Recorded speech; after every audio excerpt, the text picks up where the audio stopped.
who wish to present this evening, and due to the numbers, we will need to limit the time allotted to each speaker.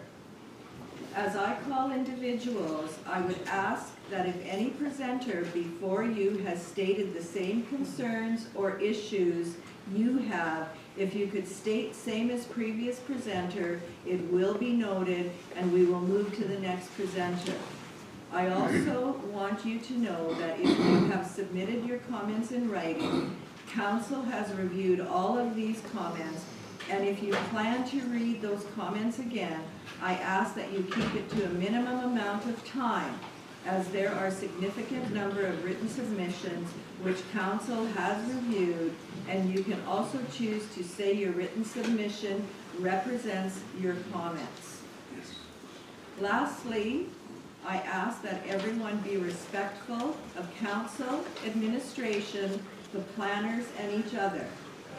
If need be, I will stop the meeting until everyone can settle down and be respectful. We do have a number of applications to deal with this evening, and with that, let us start with our public hearings. Before we start with our public hearings, we have a resolution to pass to come out of camera, as we had some in-camera items to discuss over the supper hour, so I will ask for that resolution, please.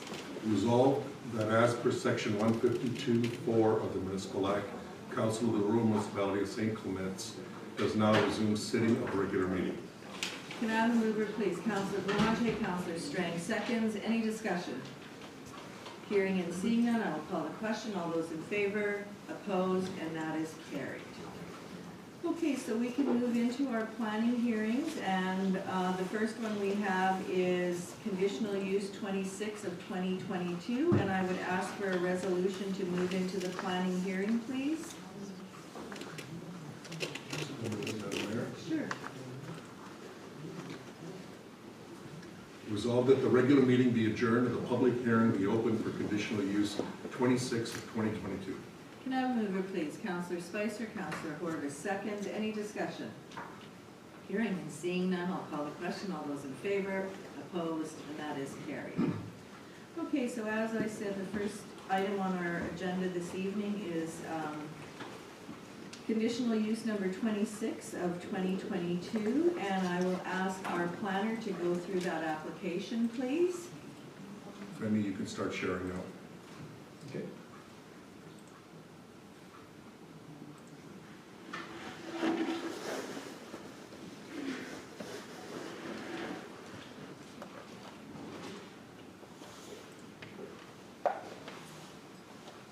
Good evening. Good evening, everyone. Good evening, Council. The first item tonight is a conditional use application, CU 26/2022. The time is 6 o'clock, and this is for a location at 447 Wally Road, road number 4284. The intent of this proposal is to allow agricultural commercial contractors establishments and the subject property within the AR agricultural distress zone. Conditional use application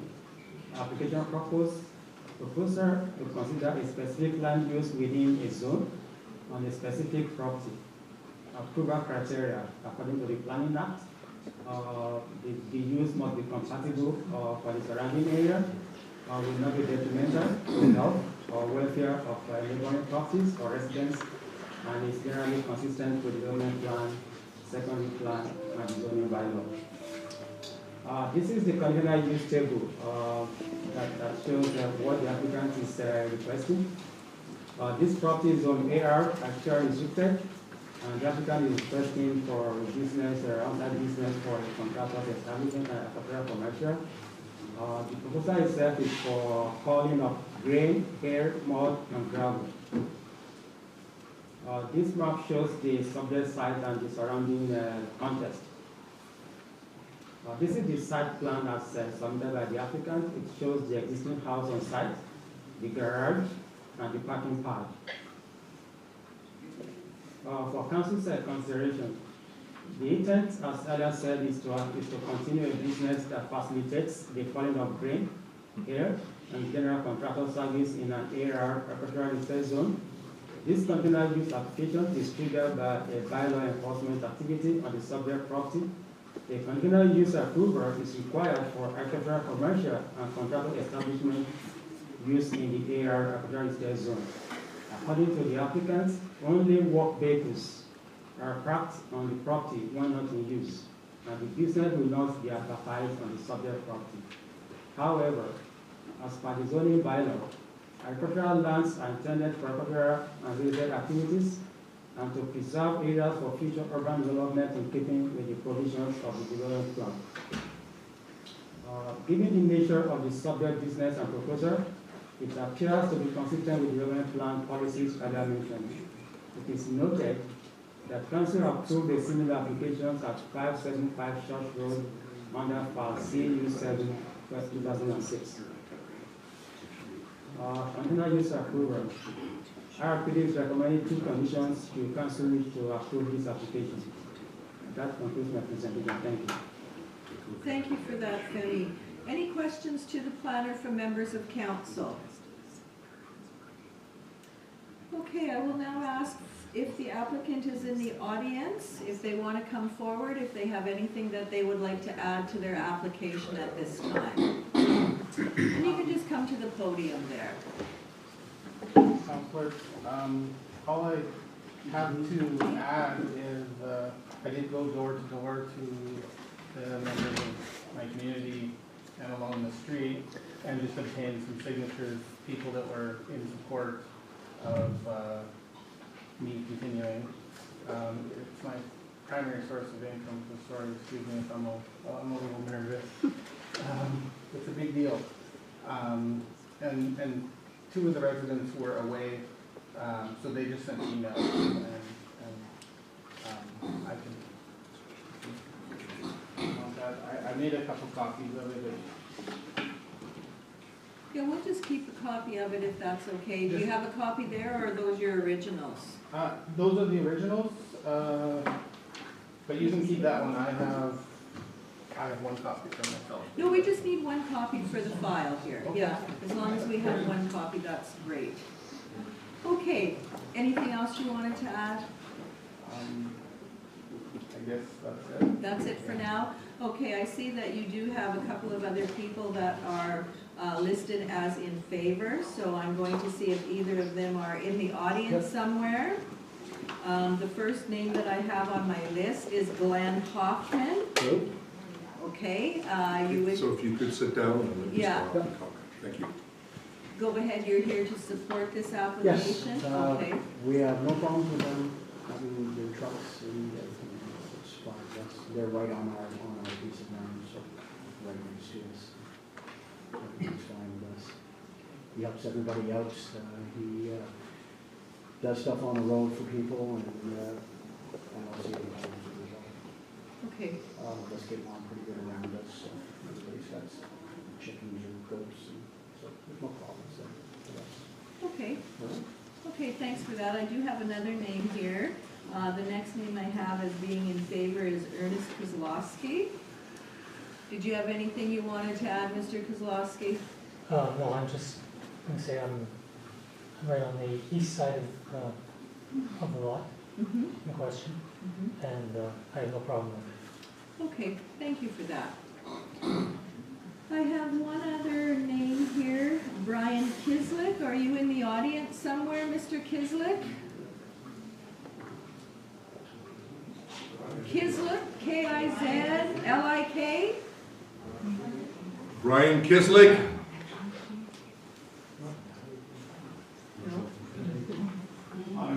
Sorry.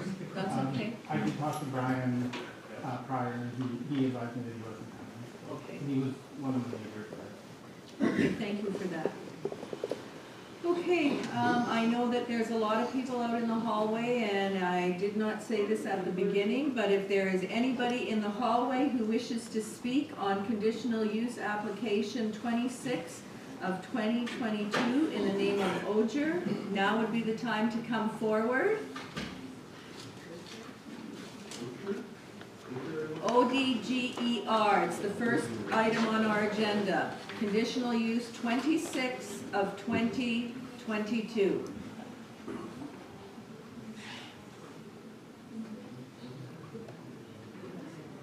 Okay, I do not see anybody coming forward, so what I am going to do is I am going to ask our administrator to close the public hearing for application 26 of 2022.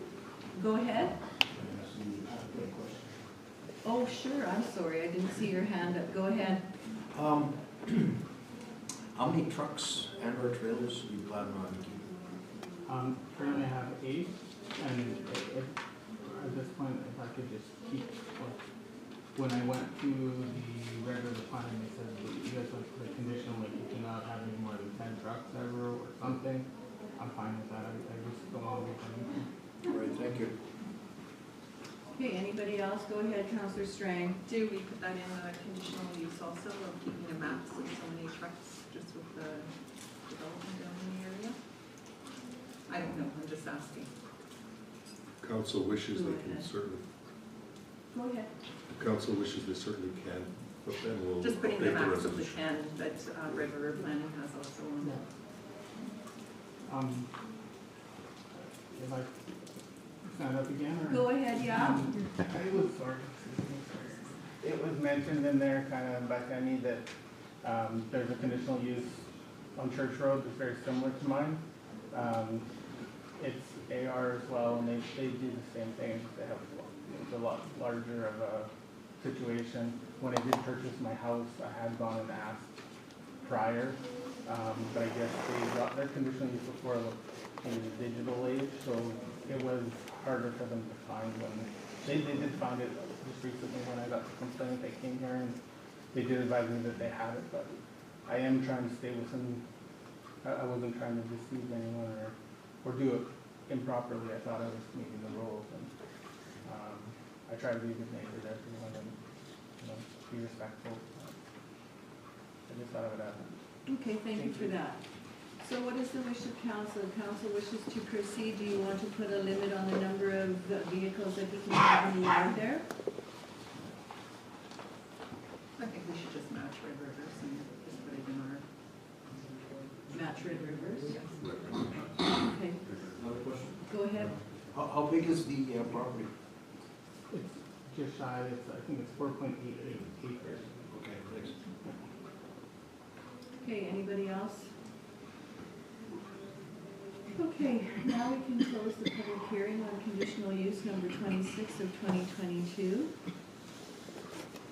Resolve the public hearing for conditional use 26 of 2022 be closed and regular session of council be reconvened. Can I have a mover, please? Councillor Horvis, Councillor Zazarovic seconds. Any discussion? Hearing and seeing none, I'll call the question. All those in favor? Opposed? And that is carried. I will now ask for a resolution for conditional use 26 of 2022.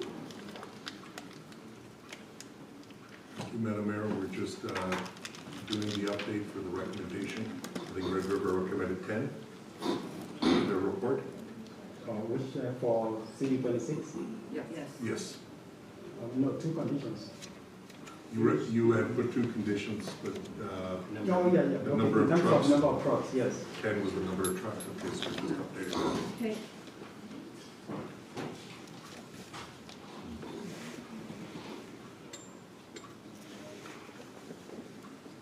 I'll just put it in there. Yep, I've got it typed, but just, you might want to fix that, please. Pardon? Are you typing it? I'll just read it out. Okay. Okay. So whereas the applicant owner of tax roll number 4284 of the property legally described as Lot 4, Block 4, Plan 34673, and located at 447 Wally Road, has made application for conditional use 26 of 2022 in order to allow an agricultural commercial contractor's establishment in the AR agricultural restricted zone. Therefore, be it resolved, conditional use application number 26 of 2022 be approved with the following conditions. 1, the conditional use approval is limited to what is proposed in this application. Any changes in use or additions will require a new conditional use application. 2, applicant owner obtains all required permits from Red River Planning District, the municipality and or province if required. 3, the applicant owner is limited to 10 trucks on site. And approval shall expire if not acted upon within 12 months of data making. Okay, can I have a mover, please? Councillor Belanger, Councillor Sutherland seconds. Any further discussion on application 26 of 2022? Hearing and seeing none, I'll call the question. All those in favor? Opposed? And that is carried. Sorry, the last part about if it's not acted upon within 12 months, I just think they need to get all the appropriate permits within 12 months. I just wanted to do that. Yeah. Okay, so yours is completed for this evening, so you can go see planning in, I don't know, a couple of days and see what you need to do with their office, so. Thank you. Should we leave? If so you, that- if you You would can like, leave. you Know your step. honestly, we won't make you stay here. There's so many people waiting for this.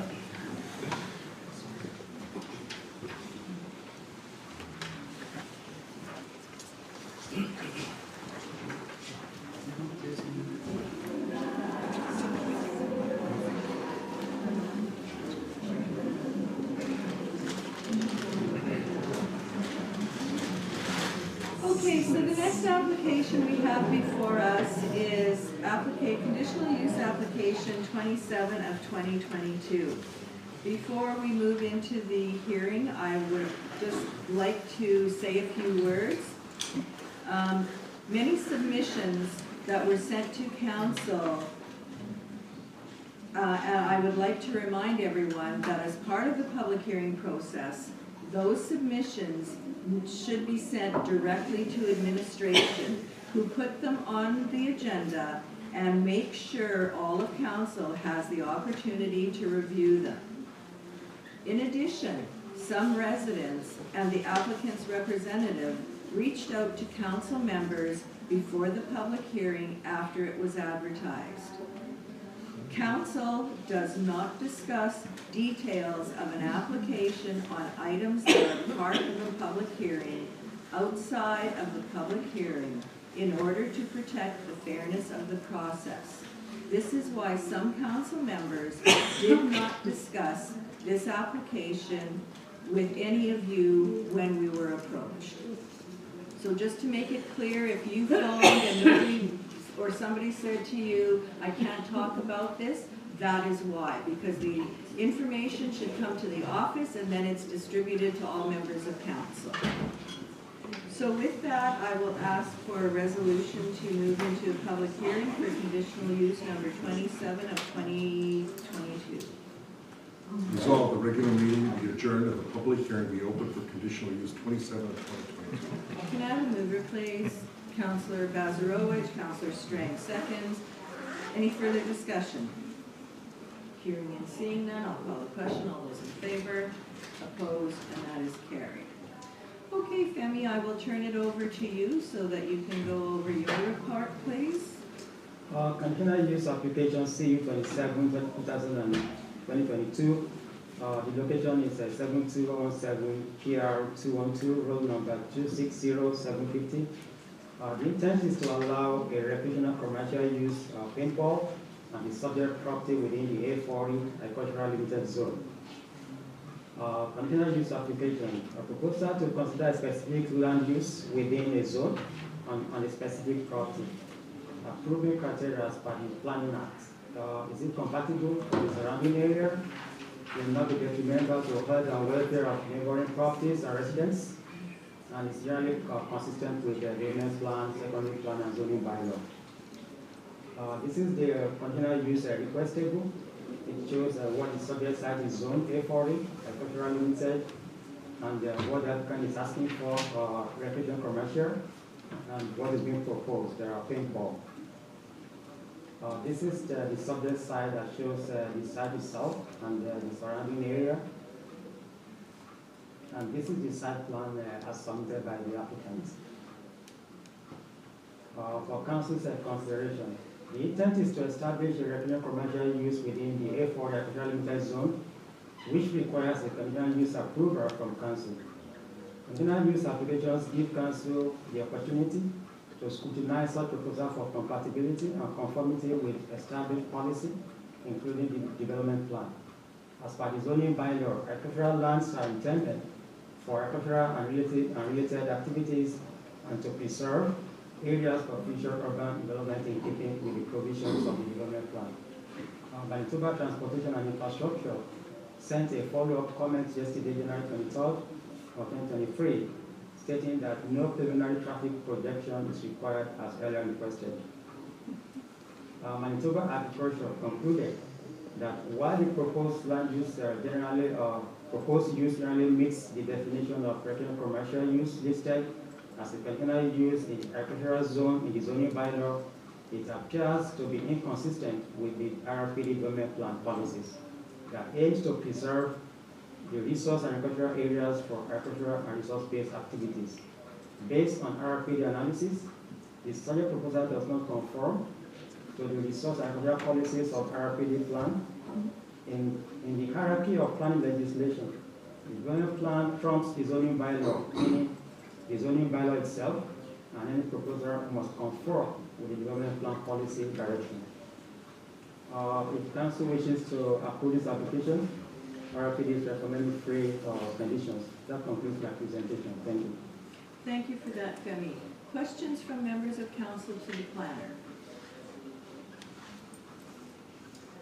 Okay, I will go to my list, and normally the way this is done is the people and the applicant will be brought up first, those that are in favor, and then the opposition will be brought forward after that. So the first name I have is Sean and Teresa Thompson as the applicant owner. Did you want to speak, or I also have Jennifer Lim's name here, so it doesn't, if you want to speak first, it's entirely up to you. I can speak first. Okay, So I do have some prepared remarks. and just state your name for the record. My name is Sean. Thanks. So, councilors, honorable mayor, thank you for having me here this evening. It's a pleasure to make your acquaintance. As you already know, my name is Sean, and I, along with my wife, own and operate Paintball Paradise. I'm before you today to speak to who I am, the nature of our business, and why I'm excited at the opportunity to bring my business to your community. Since we're all new to one another, let me quickly tell you how I got here. I started playing paintball at the age of 12 back in my hometown of Kenora, Ontario. And it was actually an outing organized by my coworkers at Boston Pizza. So as a 12-year-old kid, having the opportunity to splat my boss was, definitely a life-changing experience. And to say that I enjoyed paintball, I think is an understatement. From there, my paintball career has seen me working in the industry at various times in my life. Traveling across North America to compete in national tournaments. I published the only nationally distributed Canadian paintball magazine. I came to Paintball Paradise initially to make money to continue my education back in the early 2000s. However, as they say, life is what happens while you're busy making other plans. And I was presented with the opportunity at the time to run the business for the parent ownership. That ownership decided to sell in 2015, which is when I took control of the business and have operated to this day. Of course, there's much more to my story than paintball. I love the outdoors. I enjoy fishing, hunting, mountain biking. A childhood spent on the beautiful Lake of the Woods was really still a love of nature in me. And my extended family still resides in Lake of the Woods. I have an amazing wife and partner, who I met after moving to Winnipeg in 2003, and is a large part of why I love Manitoba and people on the prairie. Now, for those who don't know, paintball is a game where participants can experience the thrill of chasing their friends through various terrain while attempting to mark them with low-powered, pneumatically operated paintball marking guns. These markers or paintball guns fire a non-toxic pellet, water-soluble, at an effective range of about 200 feet. The game is akin to playing tag. The experience is electrifying. The play requires teamwork, cunning, and physical exertion, all of which are beneficial for your mental health and your physical health. At Paintball Paradise, we have been lucky to share this experience with Manitoba since the early 80s. In the last 10 years alone, we have hosted just shy of 100,000 unique visitors to our location. Just to put that in context, that's 1 in every 13 Manitobans in the last 10 years has trusted us to provide them with a safe and enjoyable recreation experience. We host birthday parties for children as young as 7 years old. We do wind-ups for local hockey clubs. We have corporate team building events and numerous other parties where people want to do something that is exciting, accessible for all, and creates lasting bonds of friendship. I regularly see parents coming to visit us now that enjoy playing paintball in their youth, returning with their children to create new memories that can last a lifetime. For me, it's all about the smile on our visitors' faces, and it's honestly why I love what I do and why I'm here today opening. I'm blessed in that I don't feel like I have a job. I admit it's not all just fun and games. Our success is due to the unique experience that is not only paintball, but other operators have come and gone over the years. Our success owes to being a professional, customer-focused business that takes pride in the design of our playing fields, the safety of our customers, and the functionality of our equipment. We work hard to uphold a higher standard. We have never had a serious injury or even had a complaint from neighbors at our current locations, as you have a letter that will attest from my direct neighbor at our current location on Fern. We carry a rather exorbitant liability insurance policy. We have trained referees working in close proximity with our customers during their entire visit. We have a 4.6 out of 5 rating on Google with over 220 reviews. We have a 4.5 out of 5 on Facebook with over 11,000 followers. That's the population of your RM that follow me on Facebook. I dare say we are almost a Manitoba institution. As you can see, we have built a reputation as well as a legacy in the province. Now I'm excited to bring that reputation and build upon that legacy in St. Clement. We currently operate on two unique locations on the East Land. One in St. Laurent, Manitoba, the other in West St. Paul, which I'm sure you're probably more familiar with. Most people have played at that location. These locations were both established in the 90s and have served us well for decades. Sadly, changing demographics, decreases in people's free time, fuel costs, and the distance to major population centers have played a role in limiting our operations in St. Laurent. We now use that facility mainly for a select few games throughout the course of the year. On the other hand, our West St. Paul location is ideally located. Although it is physically small, it has older buildings, limiting our ability to construct the ideal venue.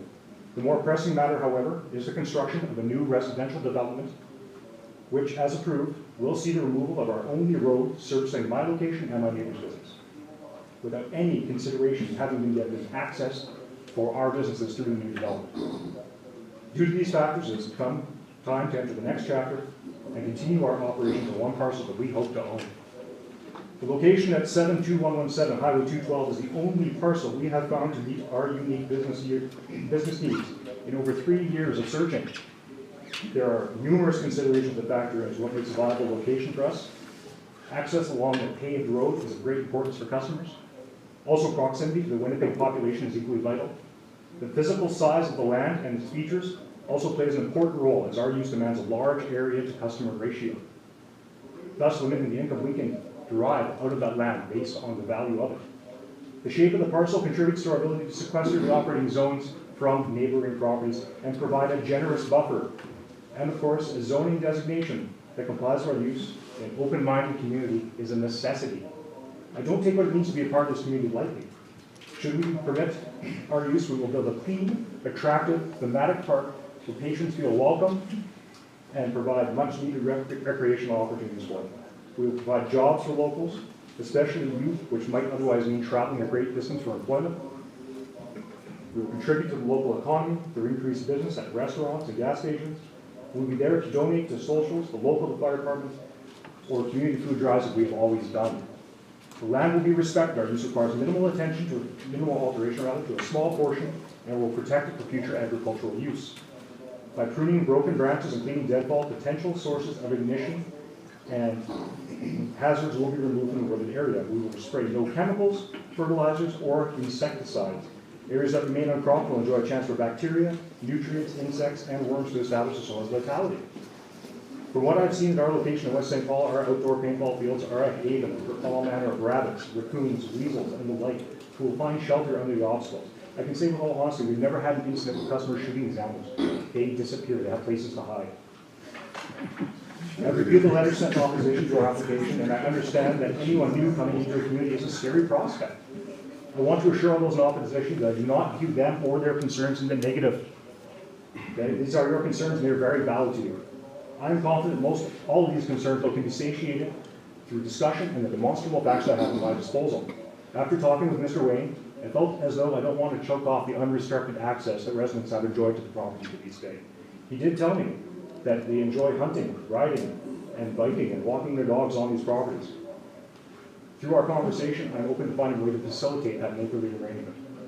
You know, I found it interesting under the same bylaws regulating my use type, that a fairground or concert venue is permitted if a public recreation facility like a stadium or megachurch want to build on the site. They are permitted to do so without application to this council.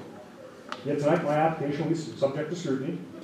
This is the choice of words given to council found on page 4 of the RRPD final report. They want you to scrutinize my application, in particular for conformity with the development plan, which I understand isn't even the legislative test. The choice of language has me feeling concerned, and given the efforts to oppose our application that seem our sin as being a small business providing a privately owned recreational use. The draft site plan we submitted as part of our application is only a framework of what could be done. I'm excited at the possibilities. However, I want input from the community. And I want approval so that my small business can continue and hopefully grow with this community that I started. I admit I have a hard time not taking the process we've endured to get here personally. After reading the planning report and seeing the planning department is making assumptions of our operational needs and won't share correspondence with us unless repeatedly asked. Given the situation with the resultant road access in our West St. Paul location, where a 2,000 lot residential and major related commercial development gets approval, while my neighbors and my long established business are soon to be left without road access, I feel I need to fight for my business. As part of my diligence in this application, you will find a letter from my lawyer asserting that this council's own zoning bylaws are without question the legal metric on which to judge my application. This has not been easy, and has made me question my belief that people are inherently reasonable and good. As elected leaders, as the bylaws clearly state, it is your decision alone to approve or deny my application. However, I'm not only here today to ask for council's reasoned evaluation of my application based on the facts. I'm here fighting to keep my business and thus my family alive. I fully believe my business only succeeds if my customers, employees, vendors, neighbors, and community succeed. And I will not have those who think their success comes at the expense of another's in my organization. I thank you for your time today. No matter your decision, I appreciate you all for taking this office and being the leaders you are in the community. I also like to thank all the residents who have come tonight, regardless of your position. I've had the pleasure of talking to some of these wonderful people, and I'm happy they are here to participate in this conversation. I hope we can move forward to help each other succeed and take care of this part of St. Clement. I'm open to any questions. Thank you for that, and I'm going to ask council if there are any questions for yourself at this point in time. Sure. Go ahead, Councillor Boulanger. You had indicated you've been looking for a property for a number of years. What is the maximum circumference from Winnipeg that we'd be willing to go to other than this location? How much further would you be willing to go out on a paved road? I wouldn't, to be honest with you. I don't like being this far out. But in all honesty, the needs of my business and the required zoning are impossible to find. I came to this community because when I applied for this application, I was led to believe that I complied with all those requirements. So that's why I'm here. Okay, anything else from members of council at this point? Okay, you will be able to speak at the end of all the comments that come forward, and there may be some questions at that point in time. So I'm going to move on now, and we'll see where it goes. Okay, thank you very much. Oh, just a Excuse minute. me, Oh, sorry. I'm sorry, you had said at the end, sorry, you had said that you were led to believe, who led you to believe that, that your application was, Well, it's the way your zoning bylaws are written. It's the law that states that I have a right to ask for this conditional oh approval. yeah, no, everybody has the right, yeah. Yeah, and certainly I have reached out to agencies like Management Agriculture to see if they had any concerns. I wouldn't have gotten this deep in if I hadn't some assurances that I'm at least met with all grounds, right? Or I shouldn't say with grounds, but then rational discussion. Okay, thank you. Yeah, no problem. Okay, you can just have a seat, and I'm going to keep going here. Thank you. The next name I have on my list is Jennifer Lim on behalf of the applicant. So if you want to come forward, Jennifer.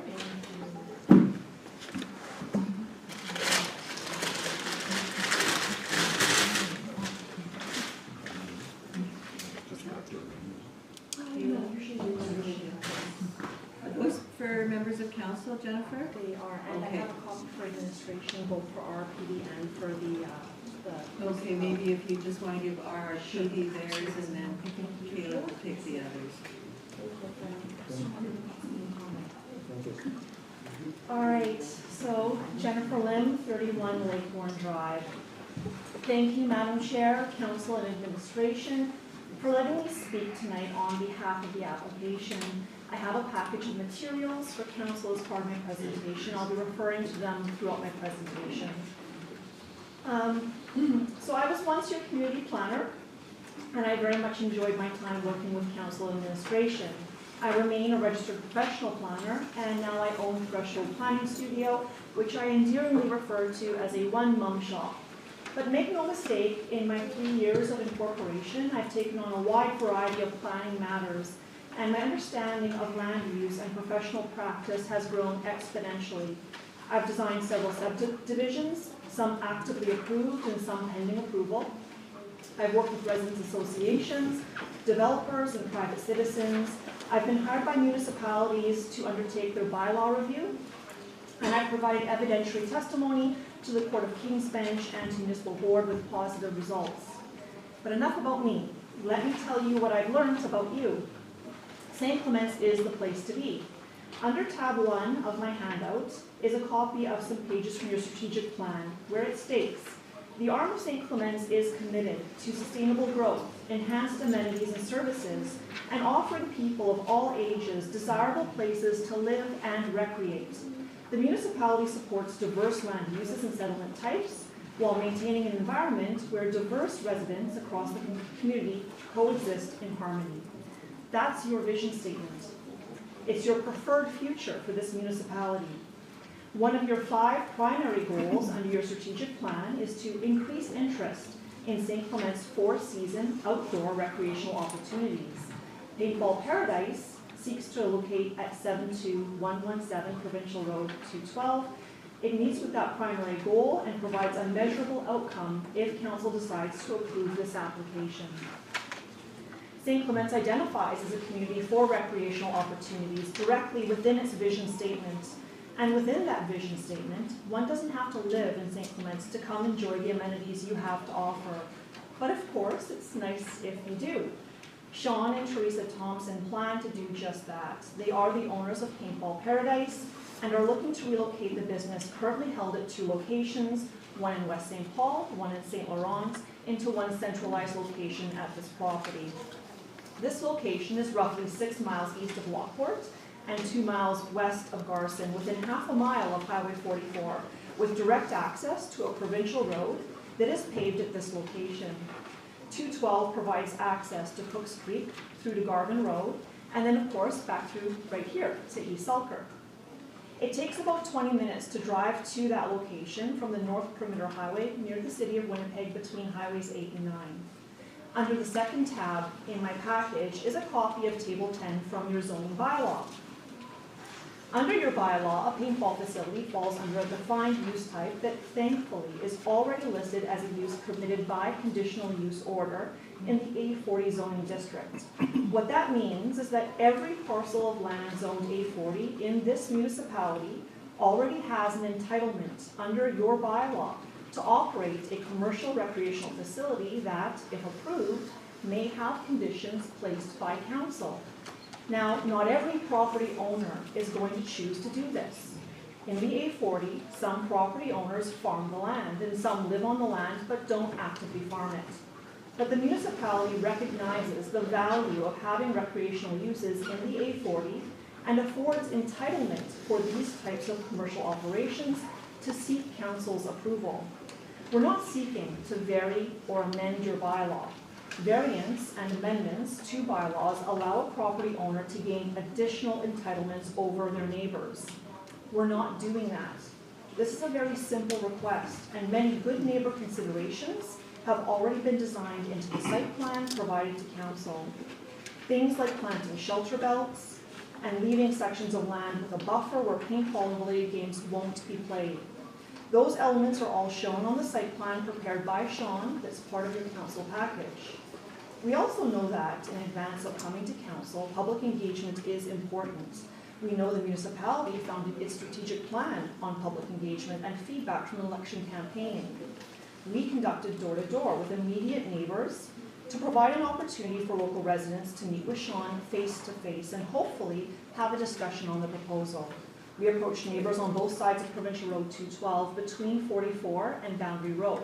Also on the north side of Boundary Road between 212 and 31 East, which is the 1 mile road closer towards Garson. And we also approached two neighbors on the south side of 44 on the service road, again between 212 and 31. We went on two occasions. The first was during the daytime on Monday, January the 9th, and the second was in the early evening of Tuesday, January 17th. On the 9th, we posted the property and took video of the property with Sean shooting paintballs both next to me and around 100 feet from me. And I do have a video available that I can show to council if you want to see it. We then took a flyer found under tab 3 of my package that had our business card stapled to one copy in case residents wanted to follow up, and we ambitiously provided a stamped envelope on a second copy in case property owners wanted to send their signed support for his business relocation. We were hopeful, and 5 property owners gave their signed support. A copy of each signed letter is found under tab 4. Some neighbors were home and some weren't. Of those at home, 2 refused to talk or even take a flyer, just telling us that they were opposed and we'd hear the reasons for their opposition at the public hearing. The rest of the residents that we met engaged and talked with us. None of the neighbors we spoke to had taken notice of Sean shooting off paintballs at the property earlier in the day. It was mostly a cloudy day with very light winds. And for council, we did prepare a sound attenuation map to visually explain why no one heard Sean shooting paintballs, and that's under tab 5. Tab 6 is a letter to council authored by a registered microbiologist with the Canadian College of Microbiology, Alan McCreevy, who is also recognized as a registered biological safety officer with the Canadian Association of Biological Safety. McCreevy's assessment of biological impact takes the biological impact of standard agricultural practice as a baseline and concludes that paintball is clearly a low disturbance activity that poses no biological threat on lands already designated for agricultural use. It has less impact. This understanding of paintball, that it presents no conflict of use, is clearly stated by Manitoba Agriculture in correspondence dated January 19th. There's no concerns from agriculture with the proposed use type. Of the development plan objectives and policies noted by administration under the report, when those provisions are reviewed against the proposed use type and according to the legislative test, the proposed use proves to be generally consistent with the district's development plan. Manitoba Transportation also provided additional comments dated January 23rd, confirming that Sean has satisfied their request for additional information NTI needed to determine if a traffic impact study would be required. The provincial department received the requested information and confirmed that no study is needed. Paintball Paradise simply needs a permit for the improved access onto 212. It's standard for any change in use under a road in their jurisdiction. The location is suitable for the proposed use type. Of course, council may not be sure of the business itself. Under tab 7 is a letter of support authored by Sean's next door neighbor in West St. Paul, attesting to Sean's conduct as a corporate citizen. The value of having his operation next door is outlined in that letter. It states that in the 21-year relationship, Sean has operated as a very good neighbor with genuine concern for the well-being of the neighbor's property and equipment. The weekend, afternoon, and evening hours of operation, coupled with daytime hours, have kept both properties safe and secure and significantly reduced the incidence of vandalism and theft on the property. Now keep in mind, he's only owned it since 2015, but he's worked as general manager in other positions for many years. So it is reflective of his practice running that business. Sean anticipates hiring local people from the area to properly staff the recreational use site. Paintball is a competitive team sport that is both played for recreation and also played at a formal sporting level with organized competition that involves major tournaments, professional teams and players. People train and compete. They're strictly enforced safe game rules. Paintball's become mainstream and provides excellent team building opportunities. Opportunities even at an international level. It's a huge thing. Paintball presents an economic opportunity for St. Clements that will draw interest in the sport year-round. Paintball continues to grow in popularity as a competitive sport. In 2018, the NHL World Cup, which is a big thing in paintball world, the cup winners, they came from Canada. Now, unfortunately, they were from Edmonton, but maybe next time, the team to win from Canada will be homegrown. Paintball Paradise's application to relocate presents an opportunity for the RN to provide an excellent, well-run site owned by an avid, experienced local owner. Of course, Council will also want to hear from residents as part of the public hearing process and will listen to their concerns prior to deciding. In preparation of rebuttal tonight, we also prepared maps that are found under tab 8. With that stated, I'd like to thank Council for your time and take any initial questions. Okay, questions to Jennifer from members of council?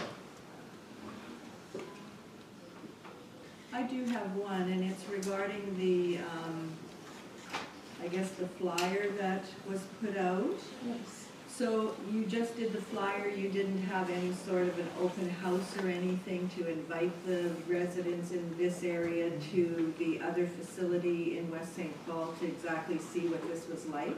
We actually went door to door. If people weren't at the door, then we would leave the information there at the door for them or try to give it to them unless they absolutely refused. Only 2 people refused to take information. But we gave them cards to contact us. We had paintball markers with us so they could shoot them off, so they could see what it's like if they didn't. Several people were actually really familiar with paintball, so they didn't feel like they had to. And of course, they would have been welcome to come out. All they had to do was just reach out and ask. It was a very, you know, we need to make it personal more than just, you know, say, hey, come to us at our convenience. We wanted to go and see the people. So we went during the daytime the first time, and then we went in the evening time the second time, hoping to reach out to all people. Anyone who wasn't there, we would just leave the information, hope that they would contact us directly. Okay, so really, you did not have an open house where you invited all the people to the facility that now exists? Well, yeah, no, they're welcome to come out, absolutely. I didn't think that that was something that was a requirement. The way we approached it was different. I'm not saying that it is a requirement, but I know that recently a lot of people who want to develop have had open houses to invite the community to let them know what they're doing in the area, and that's why I asked that question. Sure. Okay. Any other questions from members of council at this point? Go ahead, Councillor Spicer. So I'm looking at your tab 5, your Yes. sound maps. Yes. Can you just explain those a little more? You know, like there's 2 whisper lines, and then 2 different types of talking lines, and then I guess what the second map means also? Absolutely. So under that tab 5, there are 3 maps there for council to observe.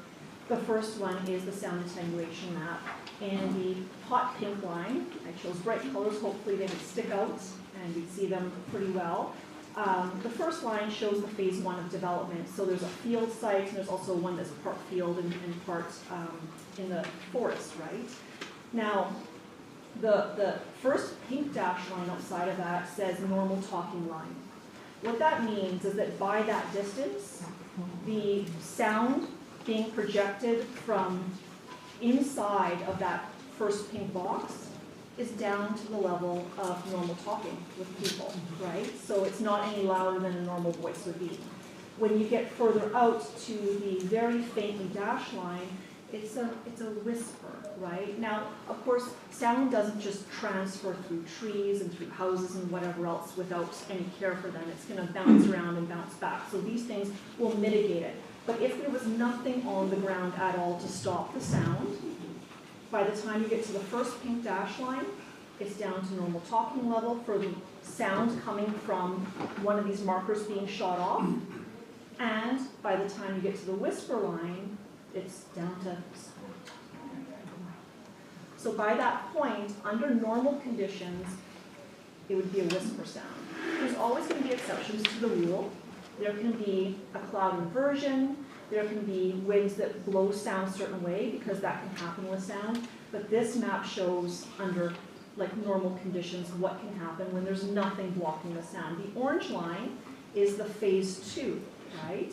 So the phase 2 shows more of the fields to the north and then parts of the woods to the east being developed as part of the development. And again, there is a yellow dash line showing the normal talking levels, and then further out a whisper line again.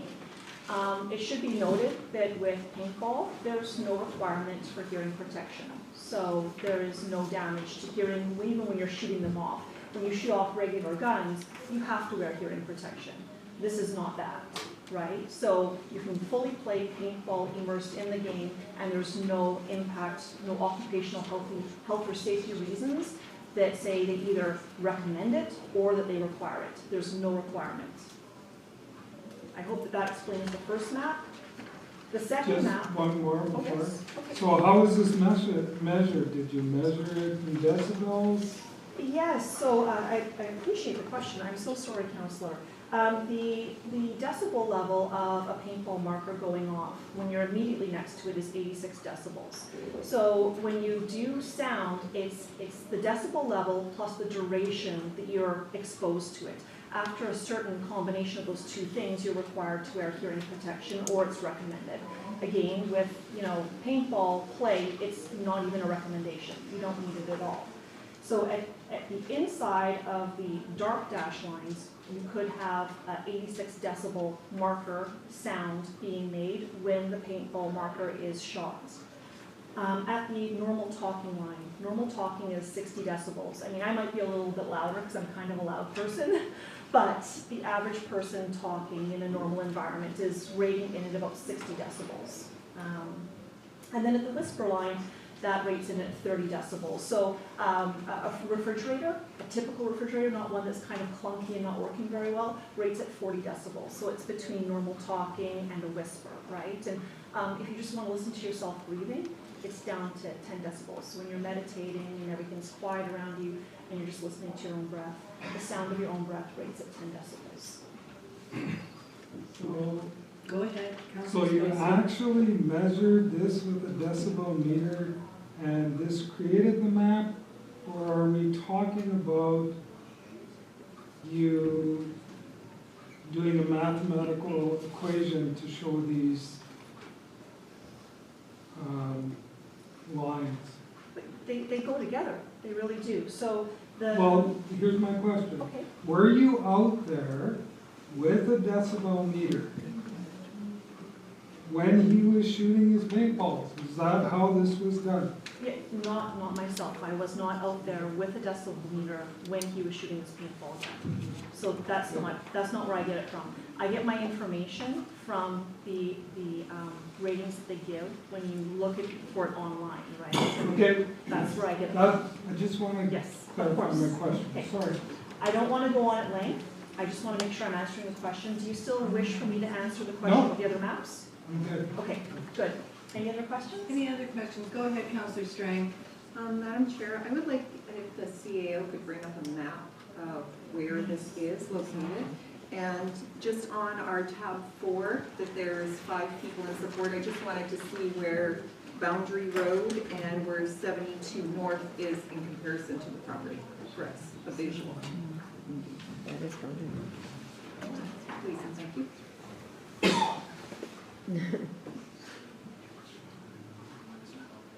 Which address would you like me to bring up? The location of the 72117, here are the The actual property itself? of the location of this applicant.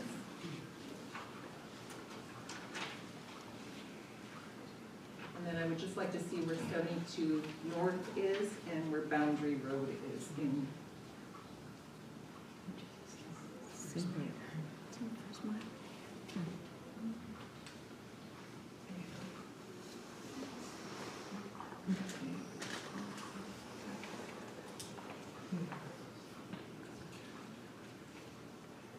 this is the property here.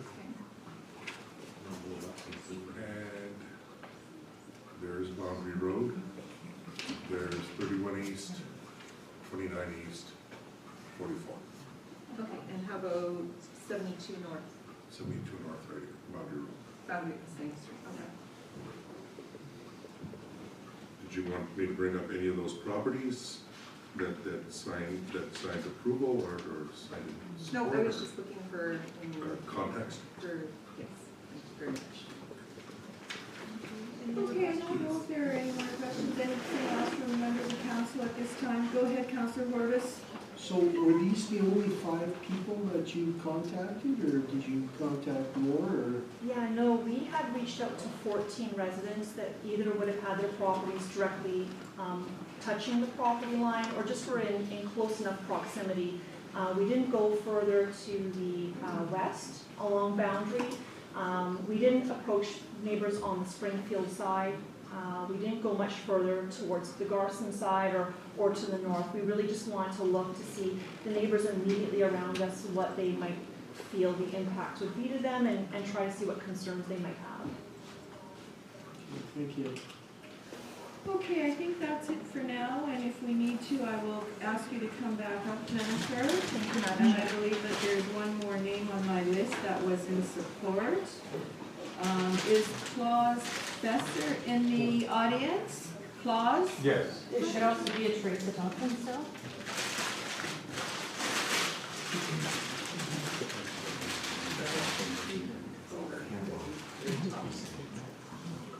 One of the owners?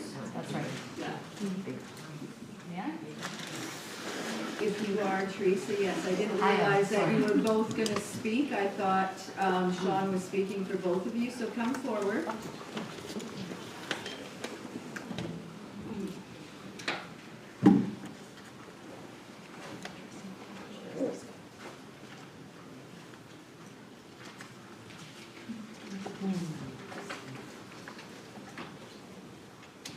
Thank you so much, Council. I am grateful for this opportunity to speak. My name is Teresa Thompson, and I am Sean Thompson's wife. And I'd like to share a quick story with you.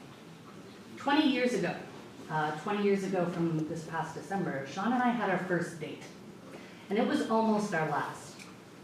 We both said we were fierce lovers and protectors of nature. But when Sean brought up hunting and fishing, I thought that was a deal breaker. I was completely against both. I knew those sports to be bloodthirsty, unnecessary, and redneck. I had never tried them and clearly had very little knowledge of what I was talking about. Sean, on the other hand, comes from a long family tradition of hunting and fishing. He showed me how respectful and how environmentally mindful and balancing both sports can be. He even managed to politely point out the dichotomy between being against ethical hunting while continuing to eat meat myself.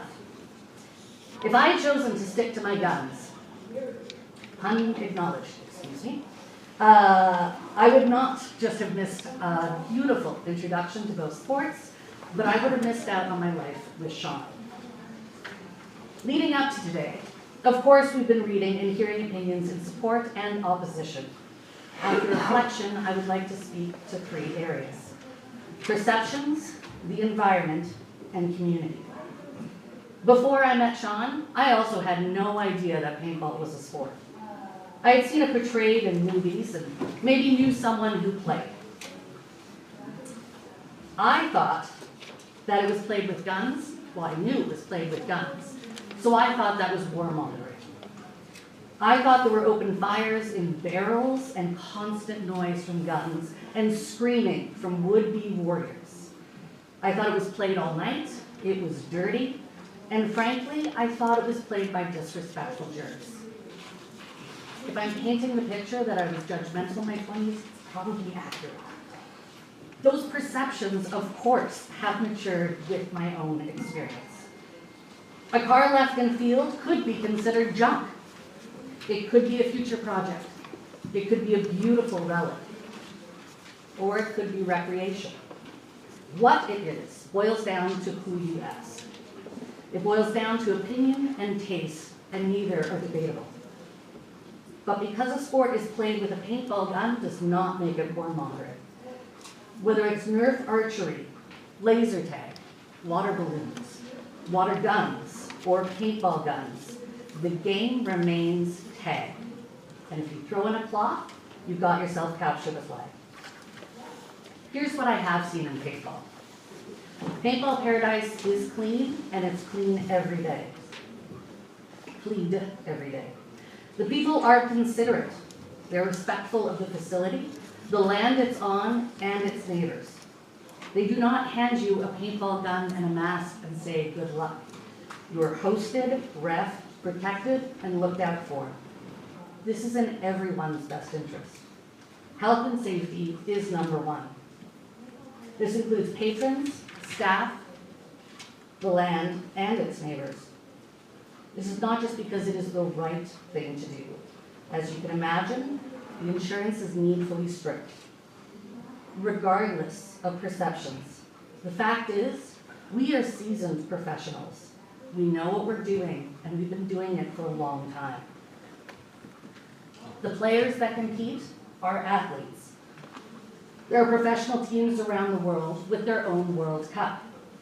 Sean and his team won the Canadian X-Ball League Championship in 2014. Just like someone who is surprised that not everyone who owns a motorcycle is a criminal, I will admit that I was very surprised to be met with such care and kindness in the paintball community. I found the exact same attributes that belong to any other team sport: camaraderie, sportsmanship, mentoring, first jobs, long-term friends. It is outdoor exercise with friends and family. It's birthday celebrations and corporate events. It is not hosting barbarian raiding parties. It is safer and less violent than many other sports. Paintball guns are quieter and safer than perceptions often dictate, and the same can be said for those who play too. With regards to the environment, we take any and every impact we have on our environment very seriously, from litter to fire safety. We take any impact to wildlife to heart. I am happy to say that after all these years, we still see all manner of wildlife in and around our current facility. We have songbirds, raptors, bats, all kinds of rodents, deer, coyotes, foxes, rabbits, etc.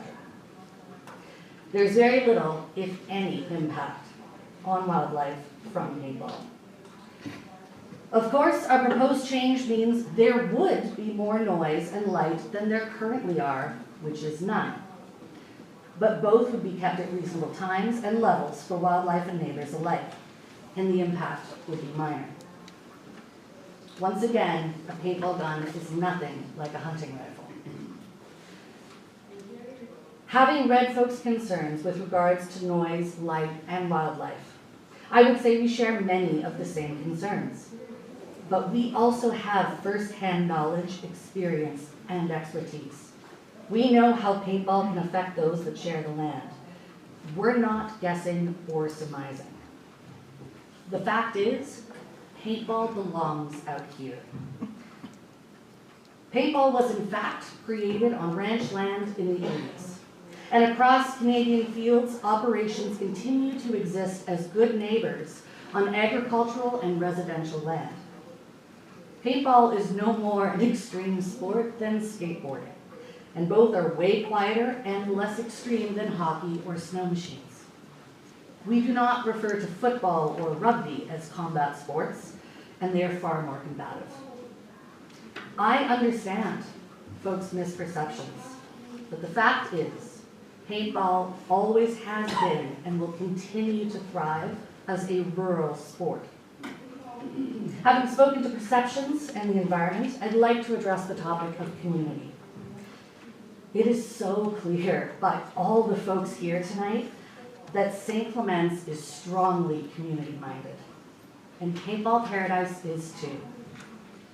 Of course, we know paintball is a social activity played by families. I've seen multiple generations enjoy their time at our facility frequently. It's where groups come to celebrate and team build. As well, Sean often runs camps and games for kids who might need more mentorship than others. He's done charity events and work with Winnipeg Harvest, Spets Pets, which is an organization who helps get service dogs to first responders and veterans.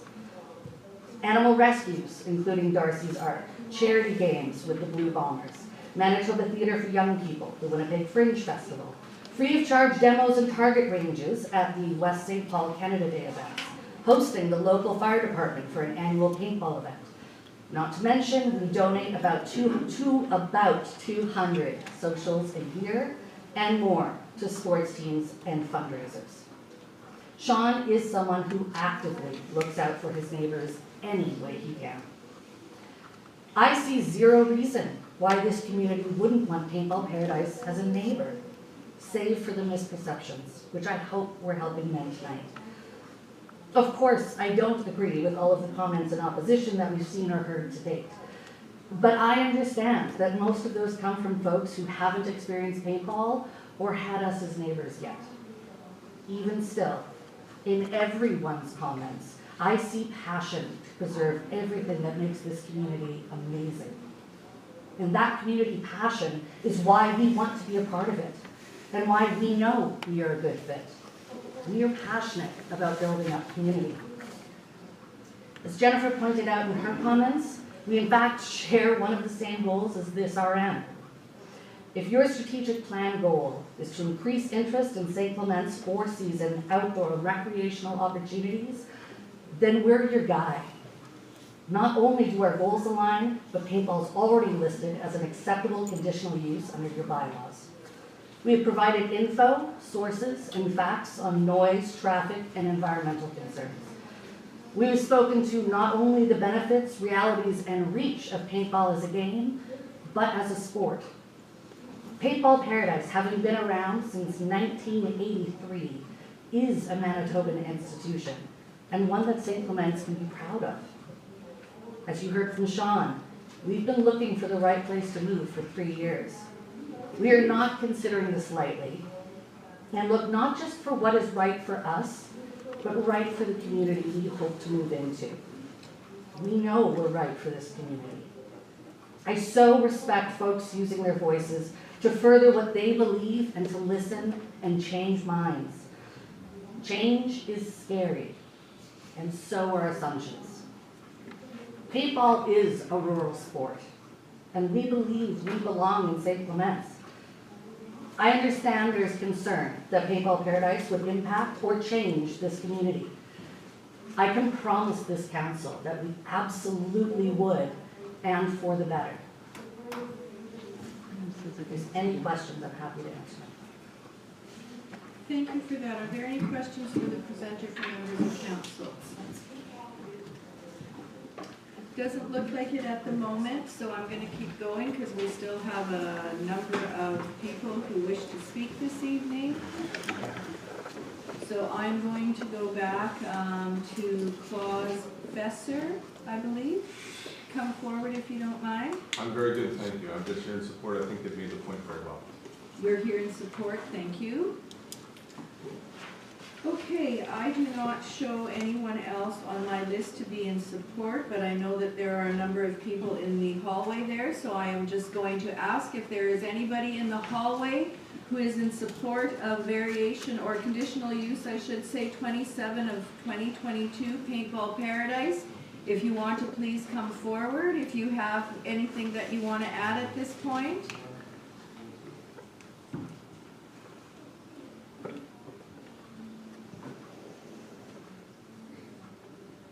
I do not see anybody coming forward. So I will now move to those that are either listed as info or opposed. So the first name I have, and it's both info and opposed, Stephen and Sheila Corbin. Did you wish to speak this evening? Yep.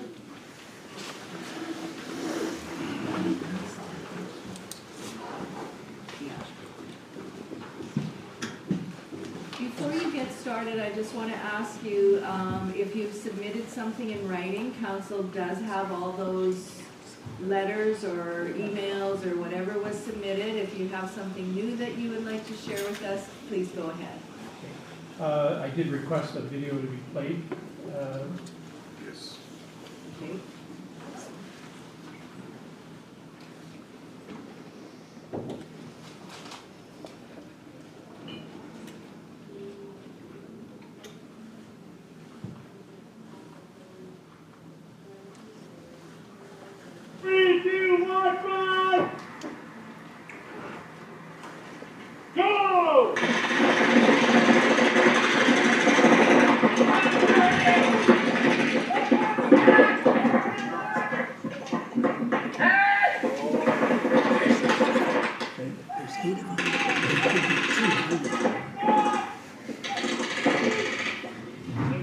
Hey, Spink, 56, right.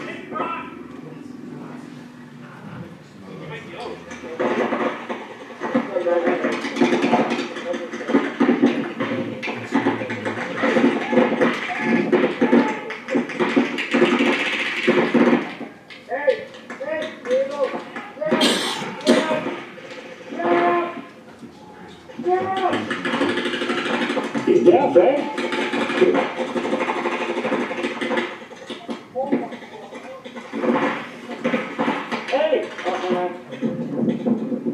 Probably good enough.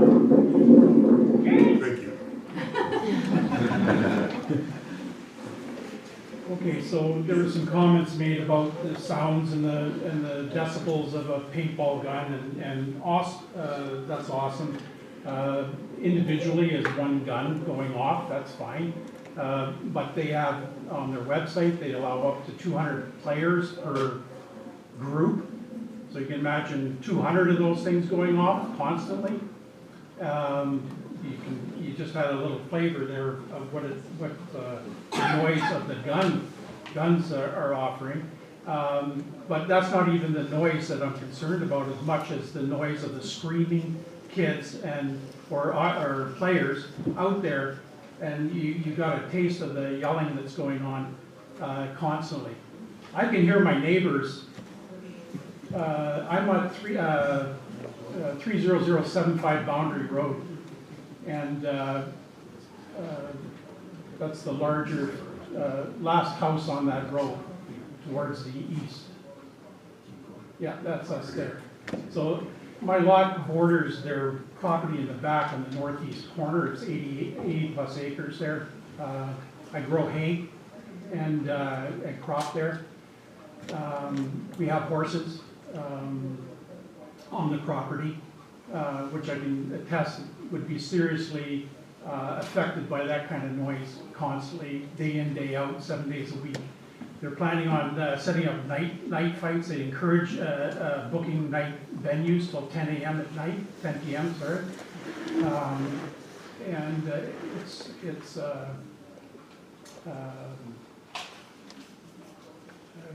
I can hear conversations of my neighbors in their pool to my east of me, and they're just talking at night. The sound out there travels greatly, and I just can see the degradation of our quality of life as being impacted by this proposal. And I'm sorry, I'm not a paid consultant experienced in providing polished rhetoric, but I'll try and muddle through my comments here as best I can.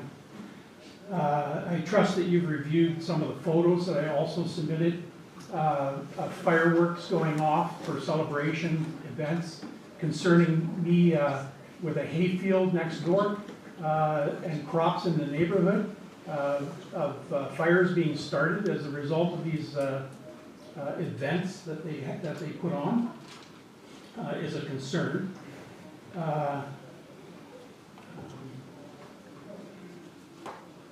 I think it's important that you see and have had a chance to look at some of those videos, that it's not, they keep alluding to the noise of one gun going off, one pellet gun, but they don't mention about all the 200 people screaming in a field.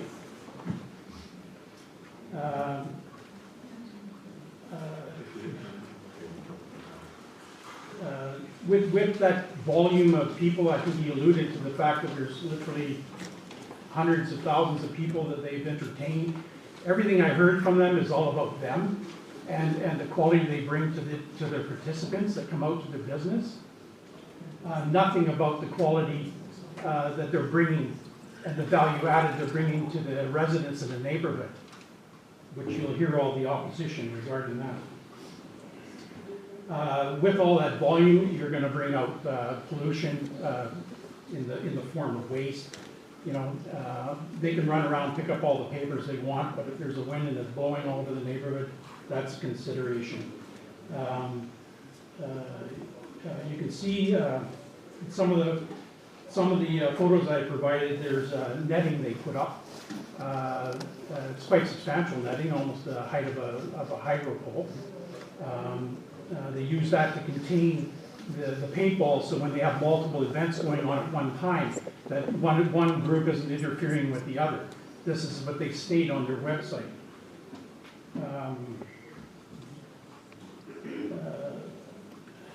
So it's meant to contain errant projectiles. In a commercial urban setting, this might have a minimal impact, but in a rural setting, it could provide unwanted entrapment to wildlife, including deer and birds. Furthermore, fencing and netting and noise will surely have a negative impact, restricting access to wildlife and displacing the wildlife off the property, including grouse, prairie chickens, sandhill cranes that migrate from my property annually to nest. Interfering with bow hunting, we have hunters in the area. We have, actually, there's a stand within 10 meters of their property line. This is a concern for safety now. If you're going to start introducing and interjecting hundreds of people coming onto this property, running through the bush, I can assure you the deer aren't going to stick around.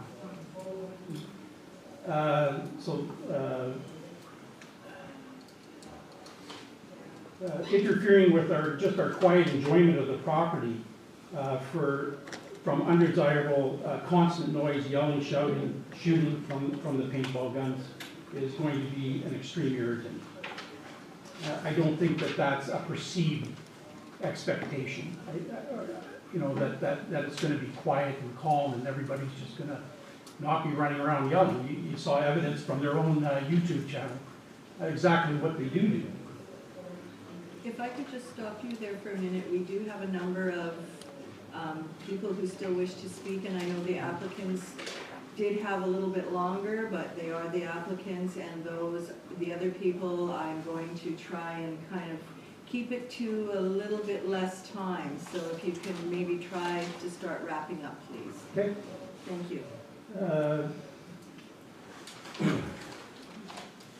Primarily, my opposition to this application for conditional use is the direct impact it will have on my quiet enjoyment of my property and the loss of use of over 20 acres of trail and horseback riding and hunting that I do on the back section of my property. You can see there's a tree lot there. I submit that the applicant shows no concern on the impact of people and property and is solely motivated by profit. I believe his disregard for local community, evident by his willingness to bring forth the application for conditional use under overwhelming opposition, exemplifies the lack of empathy for the existing surrounding inhabitants. The change in the nature of the area from the rural agricultural environment to commercial expansion. We came to this area, purchased an existing property, continued to propagate the agricultural heritage. We did not come from Winnipeg 17 years ago to be exposed to an alternative commercial environment.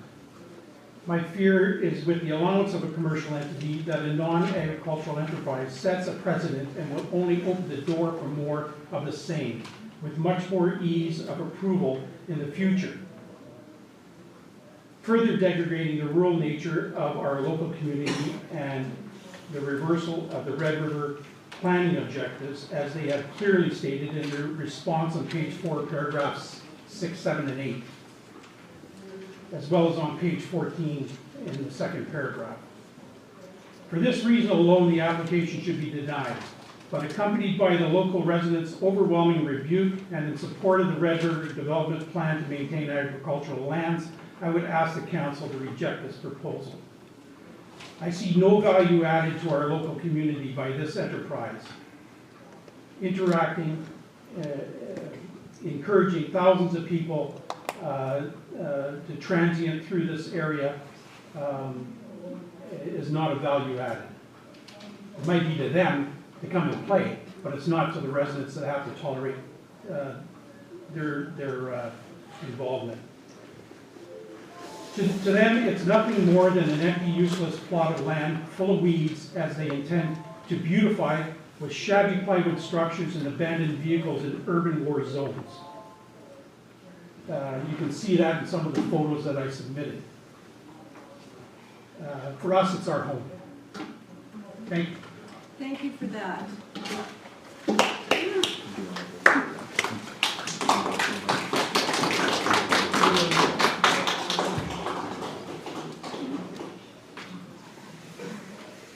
Okay, the next name I have on my list here is Duncan Wayne and Natasha.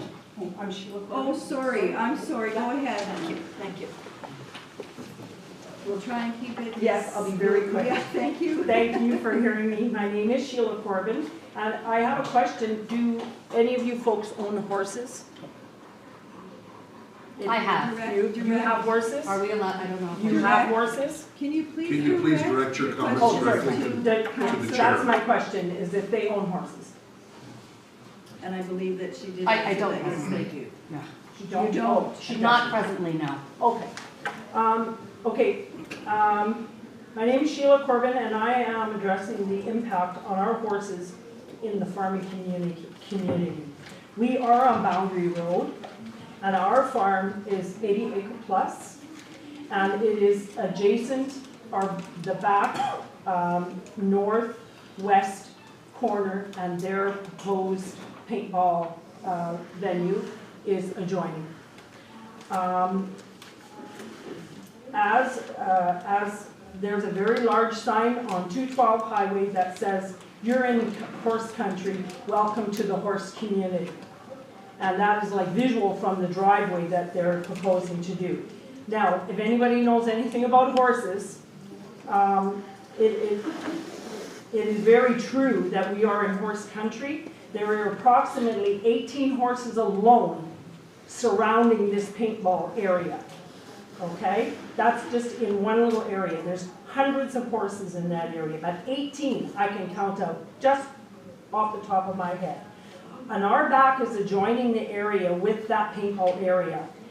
We have pastures out there. We have a turnout area, and my family has made beautiful trails, rides there for my family. And as we all know, horses are very sensitive to popping sounds, to noise such as pop, pop, pop, pop, pop, pop. They would absolutely flip out if there was somebody back there. We cannot, I have nothing against paintball, nothing against the sport. My concern is where it's being located. This is an agricultural area. You know, loud and sharp noises is a huge concern when riding or housing horses. Horses have a 4-kilometer hearing range. So I don't care how low whisper lines or the whisper line is, those horses are going to hear it. They hear a heartbeat. Now, I've looked into that. The horses have a hertz of about anywhere from 55 to 33,500 hearing range. A human being has 30 to 19,000 hertz per second. So, I mean, what we don't even hear, they hear bat wings. So I can assure you that that popping sound is going to be an absolute nightmare to equine. The area that is being considered for the paintball games is a farming land. It's agricultural land, and it has been supplying farmers with alfalfa hay on that property for years. It is not weeds, it is farmland. The 70 acres that they want to use commercially is not helping the farmers in the community, nor our animals in any way. There is no benefit. there are farms that have been in that area. There's a farm across the road. Their family have farmed that for 168 years. And, you know, to change the dynamic of that area and the surrounding areas, to allow it to become a commercial business and an arcade or a play zone for adults and children, again, I have nothing against that. It's just, they're in a very congested area. So I do not see where these quiet zone lines and things are going to do a hill of beans for anybody. All I know is that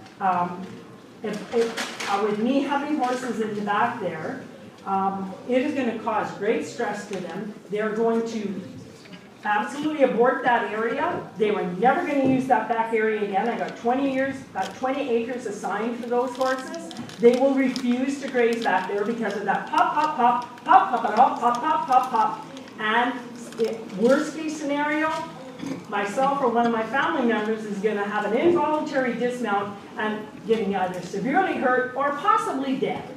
So if this comes through, and again, I have nothing against the paintball sport, I have about the location, because it is right against our property line. I've lost that. Okay, thank you for that. Thank you. Thank you.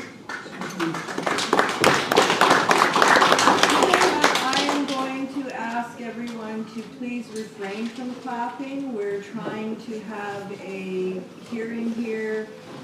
It is a little bit disruptive. It takes me a couple of minutes to get everybody back on track as to where we are. So if you wouldn't mind, I would very much appreciate it.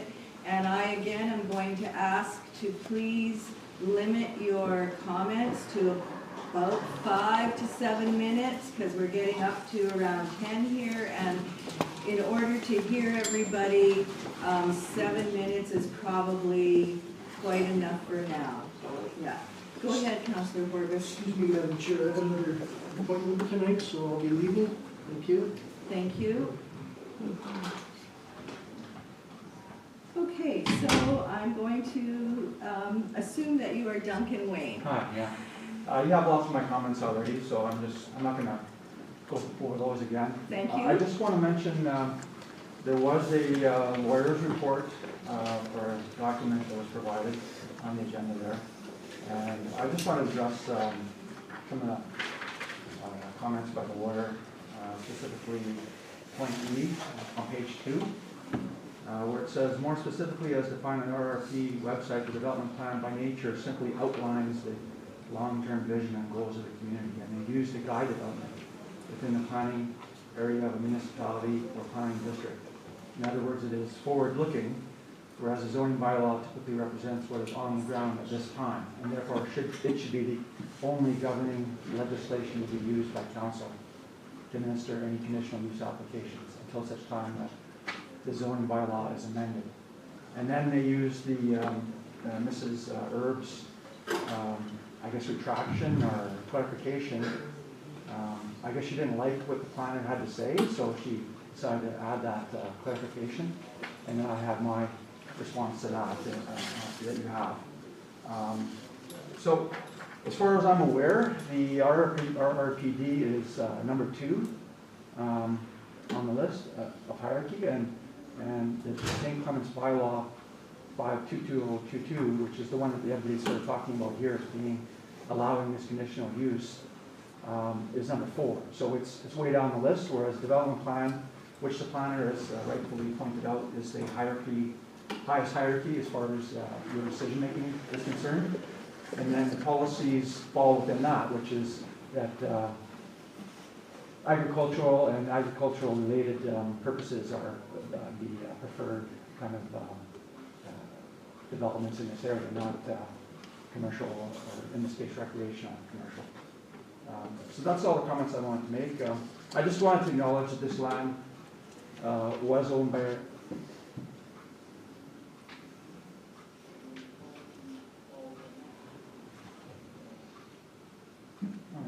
sorry. Christine Pedoli, she's like my mom. She's a really nice lady, and she wouldn't approve of this. Yes. And these folks, they don't own the land yet, it's just up for the initial sale.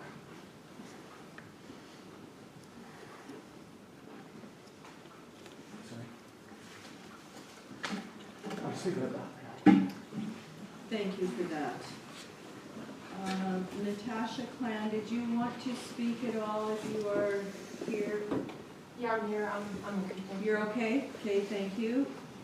Okay, the next name I have on my list is Ashley Bukowski. Ashley, are you in the audience this evening? Yes, thank you.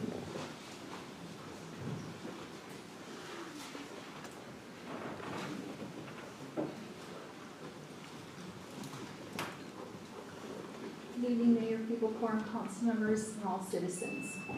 You can just see from Duncan, we're very passionate about keeping our heritage and our agricultural. I am one of the families that we have gone from generation to generation in our family with farming. Simply stated, I'm talking compatibility. When the letter came through today that Mr. Thompson, yes, thank you, spoke about Canatech and the compatibility and everything, and I just pulled this off the website to say this is the neighbor as to how it's showing with all of the different unsightly obstacles. We don't have one in our community. We have farmland, we have residential. We have children down the road. We're close-knit. Simply stated, the proposed development does not fit within our established character of our peaceful agricultural community. I myself can hear when we have the folk festival at Birdsville Park, which is about 5 or 6 miles away, I can hear the thumping, the music, and the beats. That's how peaceful it is for us. Our community consists of families who farm grains. They board horses, beehives to pollinate for increased yields of crops and homes to many seniors. I was taking the petition, and you can see that close to 160 petitions. I went through the radius of both of our miles, like the 2 sections. Not everybody was home, but I only had, of those people that were, and it was, I think there was about, I have it at home, sorry. There's only one person that said they didn't really care what had happened whatever happened in a municipality, and one person said yes, and that was it, and we almost got every home in our area to go with. One lady had called me that her daughter had signed, and she said the baby was crying. I don't have her name, the daughter, the mother had called me, and she wanted to oppose. I'm not too sure if she has done that.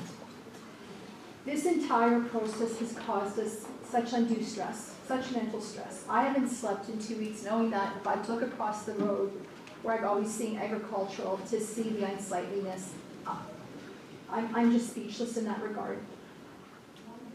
War and combat, I know it's recreational, but it doesn't align with members of our community who are Ukrainian descent, or our friends help these families settle when they have a war in their country.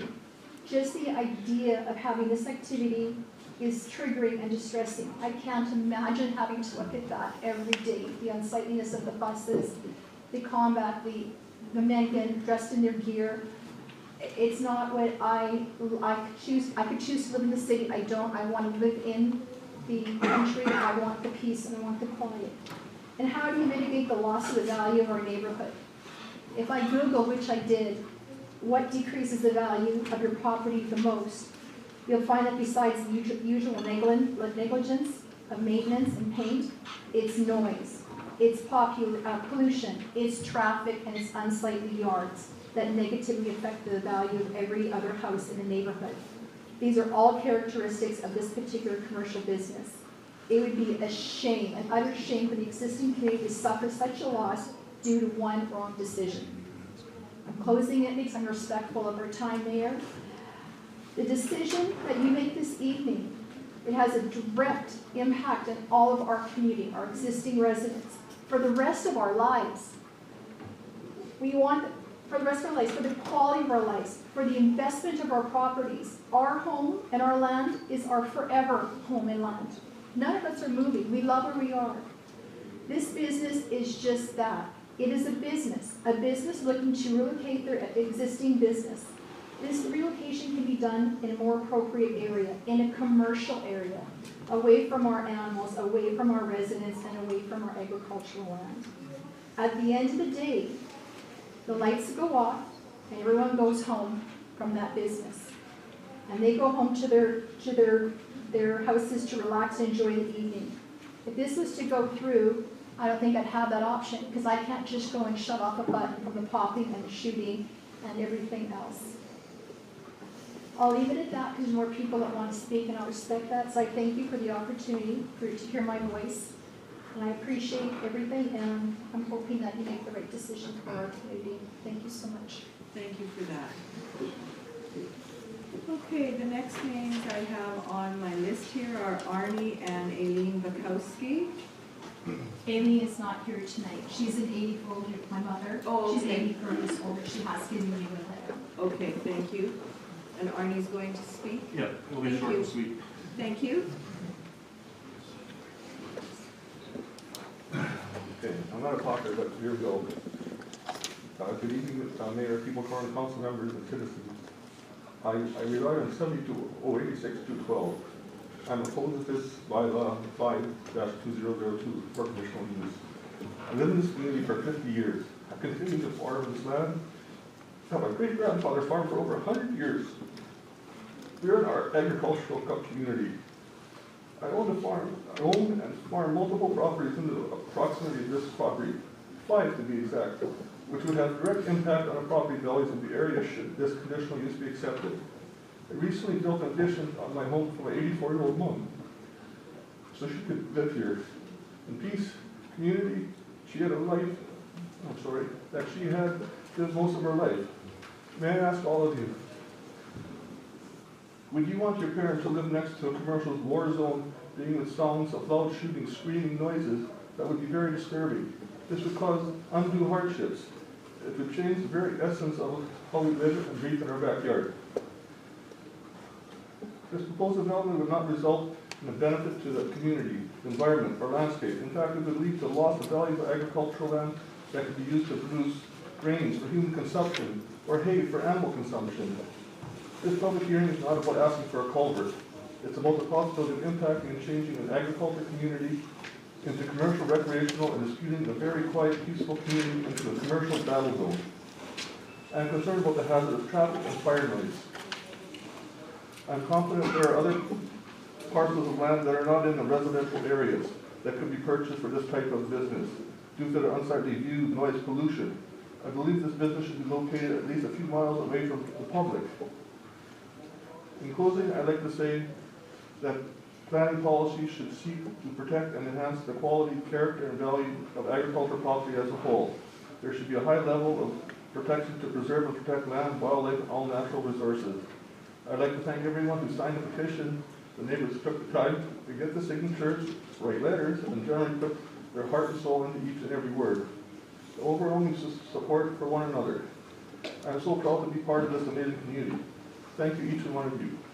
I'm here this evening to show support for the community that I oppose to this conditional use application. I'd like to thank the mayor and council members for the opportunity to express my concern regarding this conditional use. That's it. I'm done. Thank you. Thank you. Okay, and in case there was someone who was not here when we first started our meeting, I kind of had mentioned at that point in time that if you get up to present and someone has stated the same concerns or issues that you have, if you could just state the same as a previous presenter, we will note it in our minutes, and then it might move along a little bit quicker, because there are still quite a few people that we have to bring forward to speak this evening. So with that, I'm going to go to Bernard Gobil and Veronica Walsh. Same as the previous presenter. Thank you. The next names I have, and it says for info, but I will ask, David and Shalene Ennis. We're neutral. Okay. Medrick Comberback. The gentleman, Mr. Thomas, visited me And initially, I told him I had no problems with, Oh, just one moment, you're gonna I'll have to get come up. forward, sorry. I said I had no problems with businesses in the area, as long as it wasn't a negative impact. So I gave him my signature. After looking at it, I realized I had made a mistake. 200 people screaming and yelling in my backyard, it's not something I want. I don't want the lights shining in my back windows. I don't want to live in Winnipeg. I moved here a long time ago to get rid of it. I am concerned about wildfires. People running around in a hayfield smoking. There's going to be a disaster. My property will be in jeopardy. Unless, of course, they're going to have fire suppressing equipment on site. And I don't agree. So I withdraw my support, and I am opposed. Thank you. Thank you for that. Okay, the next name I have is Vern Narde. Right here. Hello. Hi. Good evening, everybody. I live right alongside the proposed zoning change there and behind it. I have the on 44, that side of it. Also, I also noticed you have a map there with poor drainage and stuff up there. I also breed race horses and do all that. I also have organic hay fields behind and alongside this property. So whatever contaminants in the water, whatever they dissolve into, will eventually end up on my property. And all the drainage flows into our properties, this proposed site and mine. There's my, we have ducks come there every spring to have little ones. It's migratory bird route. I have owls, I have everything there. So, and with the hay fields back there, I also want to have concern about the fire, which has been already addressed. Property values, the drainage, fire control, the organic fields, and also traffic concerns, because I live along both highways. I have enough people parking along my service roads, just commuting and leaving their cars there. So I can see that turning into a problem with people coming and going. And really the safety to my wildlife, or to the wildlife and the property of my livestock. With the breeding horses, they don't need to hear, like these folks said, the pop, pop, pop and all that. If I lose a colt, it's $10,000. I can't afford to be playing around with these guys. They want to make a livelihood. Well, I already am here. There's no reason for me to have to change what I'm doing to accommodate these people. And that's about all I have to say. I think everybody else has said what is left to be said. Thank you for that. No problem. Okay, now this looks like it could be a family. I have Dwayne, Serena, Noah, Emma, Brooke, Close. I think I said that right. Cost, but Cost, yeah. sorry. No, that's okay. Nobody gets it right.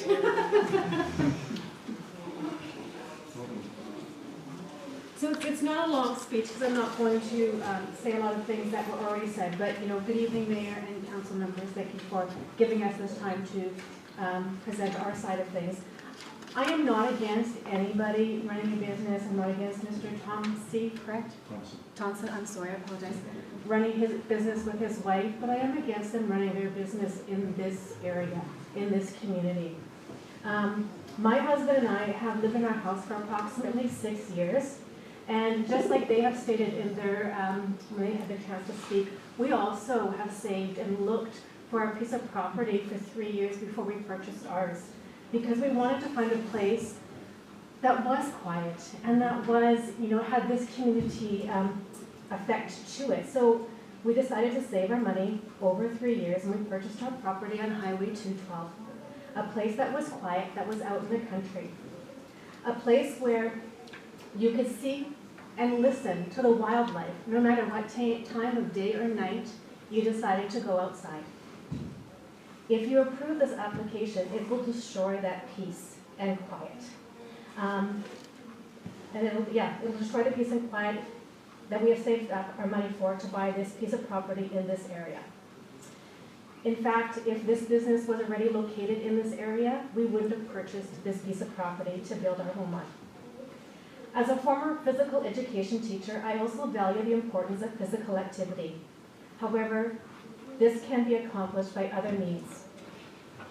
As for the noise from paintballs, there is also noise from people's voices. Currently, I can go outside of my house, and Highway 212 is right there. I can speak in this volume tone and call across the street to my neighbor's house when my daughter is over there helping her take care of her animals. She can hear me just fine. I can hear her respond to me just fine. My neighbors that are further down the road, a quarter mile away, they're in the audience, I won't point them out, but I can hear conversations that they are having in their yard. Sorry guys, but I can also hear their children play, but what a nice sound to come home to after teaching children all day is still to hear children laughing. It's a great environment, a great community to be a part of. The safety for my family is a big concern. My daughter does have horses. I've always said, you know, go out and get your dreams. We're not a horse family. When we moved here, my husband's like, no way were we ever getting horses, but here we are 6 years later, and we have 3 because my daughter, you know, wanted to give it a go. So she does walk her horses often down the street. She walks dogs, I walk our dogs. And so the increase in traffic is a big concern of mine. I know it was stated that the increase in noise might be a minor thing. It really isn't. Like I already said, that I can hear my neighbors. I don't ever repeat what I say, so don't worry, neighbors. So at this point, I'm just wanting to say that I am 100% against this proposal, and it is my hope that the council rejects this proposal as well. I don't know if I can read it. Well, I won't read it. I already said it. But my daughter did give me a letter because she's at work tonight via text. But she was just stipulating the same thing, that the horses and the dogs and her safety is a big concern because she does use that road all the time. So thank you again for giving me the time and letting us come tonight to state our concerns. Thank you very much. Okay, the next name I have is Ashley Fudge.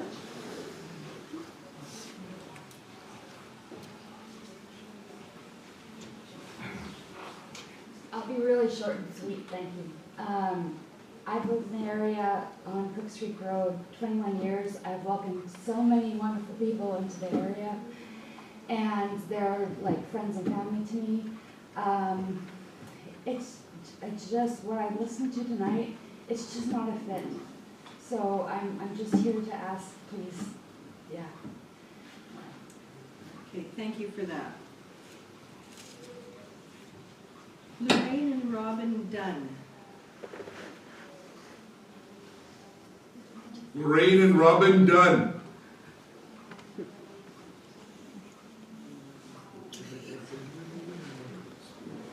Oh, coming, yeah. Sorry, thank you. That's There's okay. a time delay. Yes, there's a time. So basically, we basically agree with all the comments that were made. Noise pollution, light pollution, and even though we don't boundary the park, like aren't on the property, or like neighboring, we are kitty corner about half a mile away.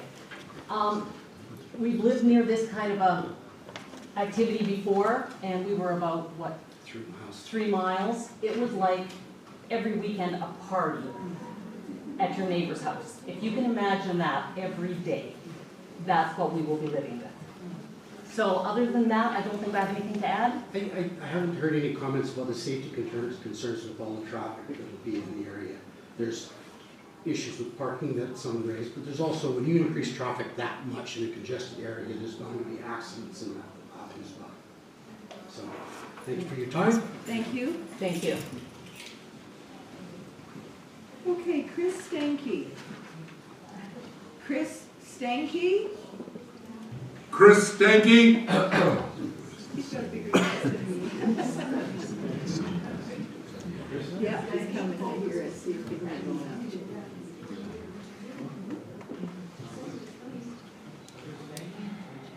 Chris Stanky. Okay, we'll go back to him. Clayton and Melissa Christian.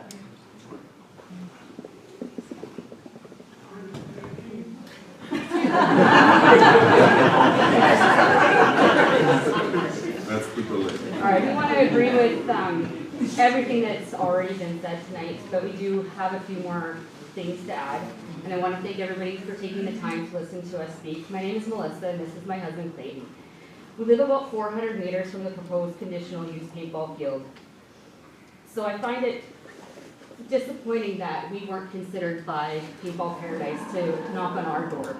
Yes, we do live across the invisible barrier, or the invisible border of Boundary Road, but we still are on 212, and we are still in close proximity, and we are still part of the community.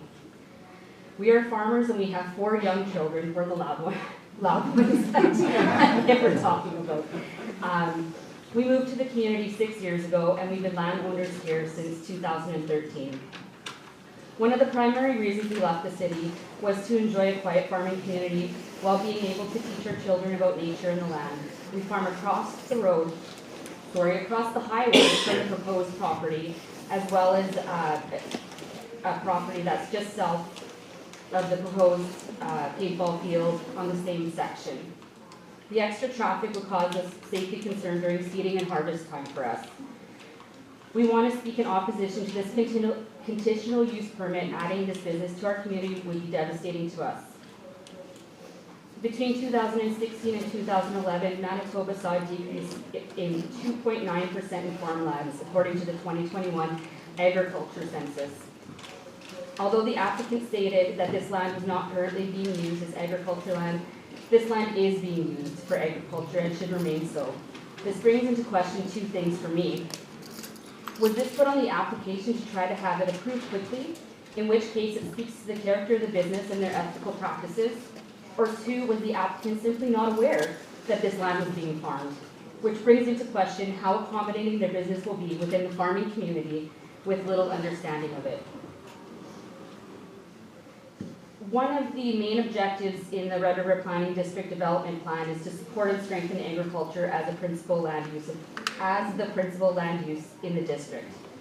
Article 4.1.7 states, commercial and industrial development that requires small land area, urban services, and is not related to the resource or agricultural activities will not be permitted in the resource and agricultural areas. There are many residential and farmlands neighboring this property. This business is simply not compatible with our community or neighborhood. We're concerned with the presence of the derelict buildings, which was already mentioned earlier by Corbin.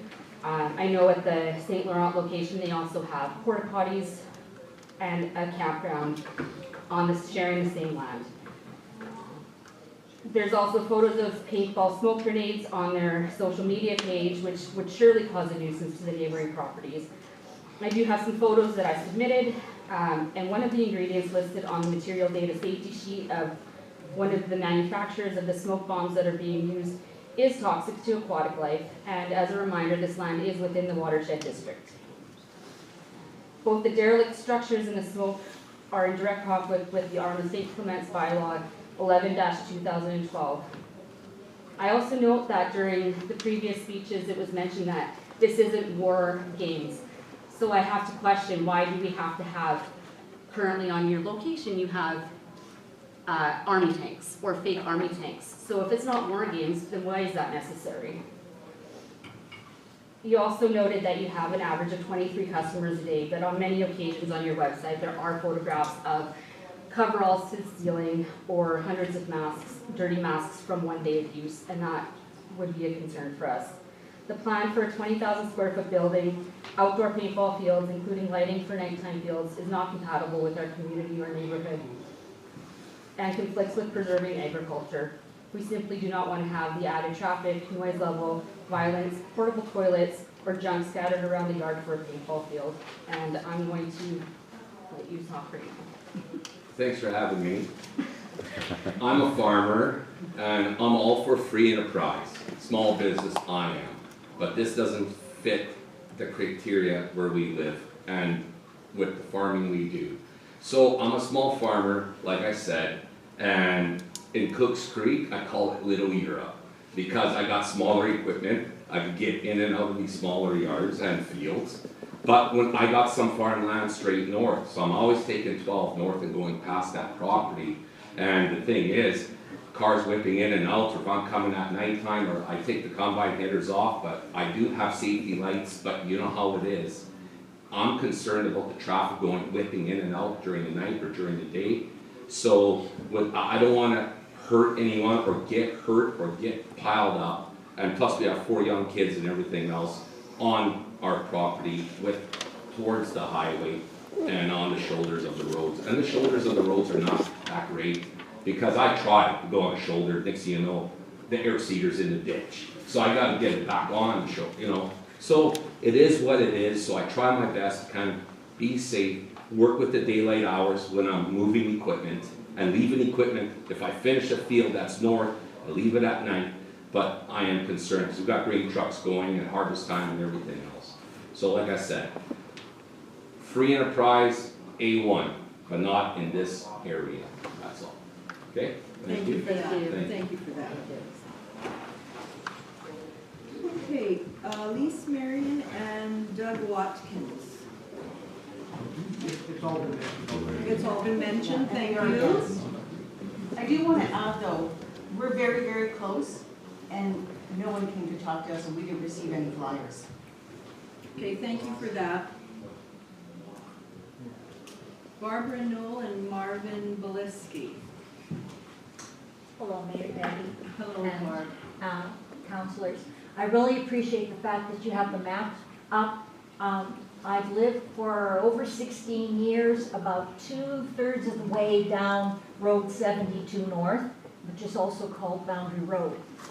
And while it might seem that the traffic would not be an issue because 212 is a pretty wide paved road and Highway 44 is divided double lane, the fact of the matter is that anyone who wants to avoid driving down Highway 44 because perhaps they've been drinking, which evidence being lots of beer cans and liquor bottles in our ditch. Highway 44, Road 72 North is the favorite shortcut between the Garson Hotel. We've only got 6 miles of road. I don't know how many houses we have on Road 72 North, but the traffic on that road is way more than anyone who lives there. And I would say we have 2 kinds of traffic, respectful and disrespectful.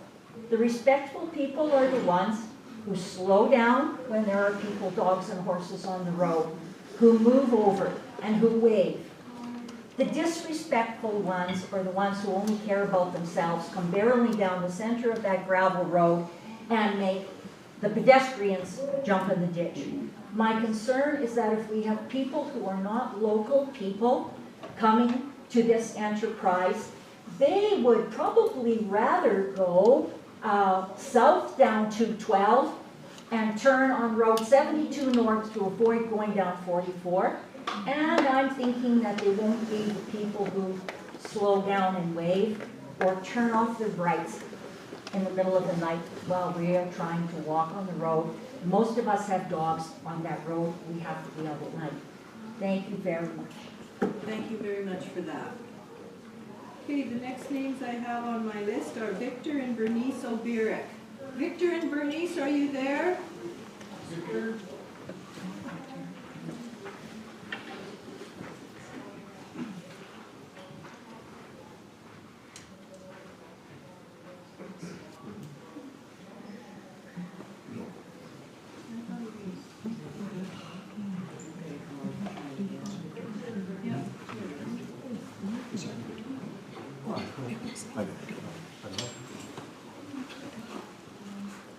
Victor and Bernice.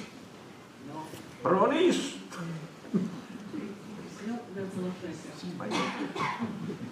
Okay, I have next David Horn and Dwayne Baker.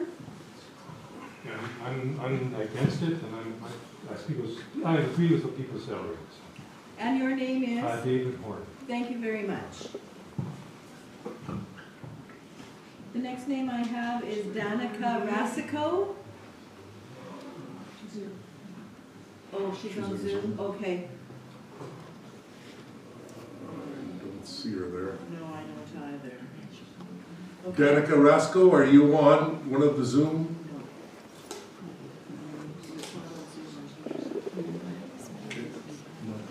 Okay, the next names I have are Dan and Judy Silva.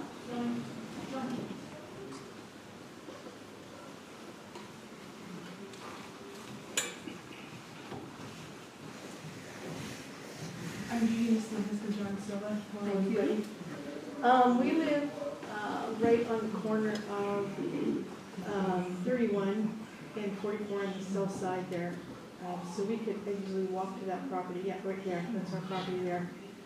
We looked for 20 years to find a property in the country, and we've been there for 10 years now. We've had chickens, horses, and everything like that, so I agree with everything that's been said before, but I want to add something to it. I haven't heard any questions about the environmental impact. So in terms of sewage and water waste, because there is a watershed underneath there that everybody gets their well water from, the drinking well water from. How is that going to be managed? Has there been an environmental impact assessment done? Because that could have serious effects in turn. And also, I think somebody mentioned garbage control. With the wind blowing across 44 there, like it goes, that wind is like a wind tunnel down there. Our neighbors have been farming there for generations and generations. I used to have a horse, and then get another one. Bad news for horses as well. My other thing is I have two questions. Sorry, oh, right there. Question is, the 200 people capacity, is that at the existing location that's referring to? In West St. Paul, the 200 people capacity? You know what, I'm gonna have to ask you to direct your Sorry. questions here, and they may have to answer them at the end. Okay. Okay, so that's one of your questions? Yeah, is because the if it's capacity? 200 at the capacity in West St. Paul, then it's obviously going to be even a greater capacity at the location that they want to propose here. My other question is in terms of environmental assessment, wastewater, sewage, and the watershed. I also noticed in one of the letters that they had sent, they mentioned that they do have like bachelorette parties and stuff like that, and I'm wondering if that is a liquor license issue and alcohol having to be on the premises out there.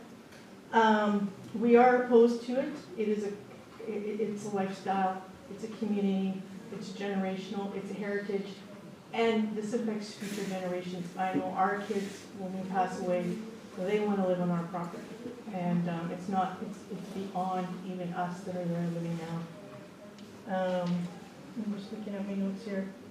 We are farmers. We have a hay field. And I've lived both in the city for 25 years and in the country for 25 years.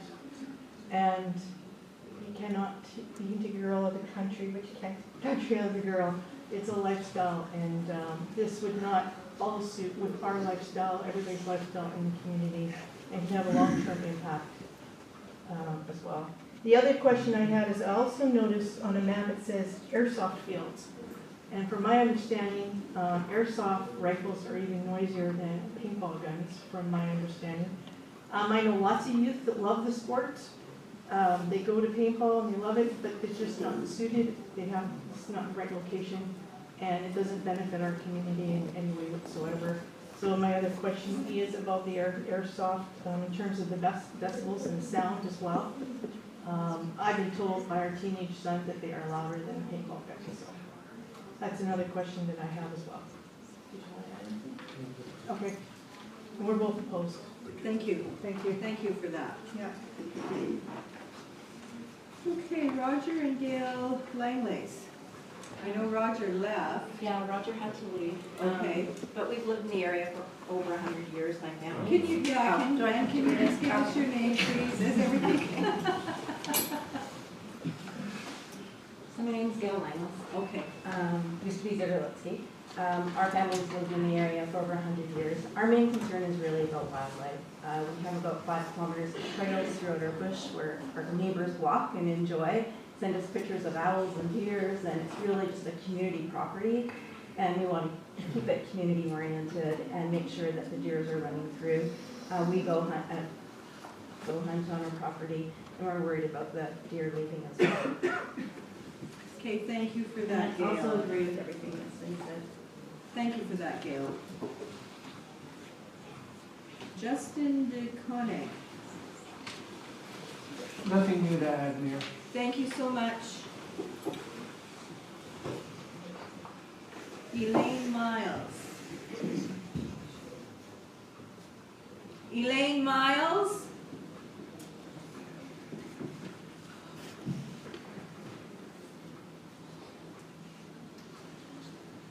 Okay, Wayne Annis. Everything's already been said and posted. Thank you for that. Jody Sternat. Everything's all been said. Thank you for that.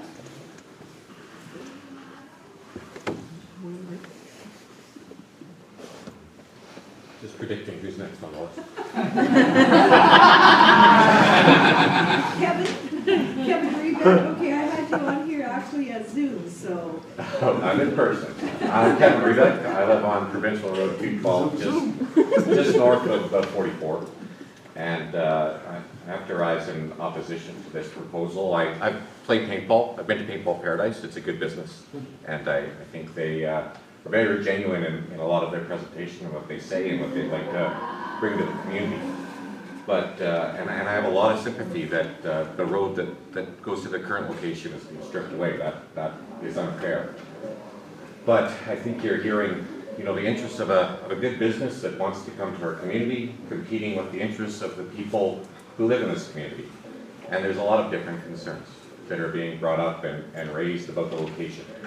And I think, and I had echoed the comments that, you know, would I have bought the property I have if that were located right there? And the answer that I give myself is no, I wouldn't.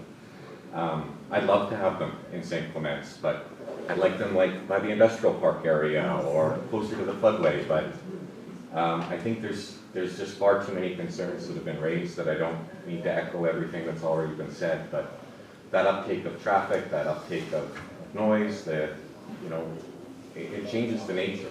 At the very beginning, there was a slide that was shown, and it said 2 of the tests that we need to look at is it compatible with the surrounding area? And I think there's a clear answer to that. No, it's not. It would be a standout of the agricultural and residential lands that surround it. There is no other business of any kind, recreational or other, in that area. And the other test is it not detrimental to other properties? And I think we're hearing that a number of people feel it would be detrimental to other properties. So I think the council's decision should be an easy one on those tests alone. And I hope that Paintball Paradise finds another home, and I hope it's in St. Clements, but I think the location they're looking at is just not the right location for all of the reasons we've heard tonight. Thank you. Thank you for that. Okay, Janine McNiven.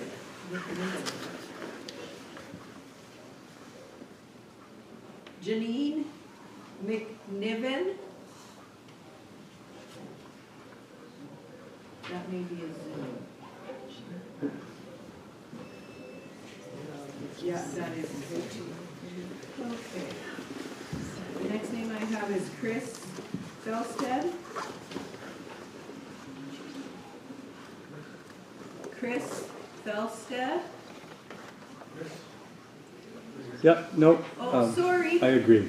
Thank you. Thank you. Jacqueline LaCroix Mockley.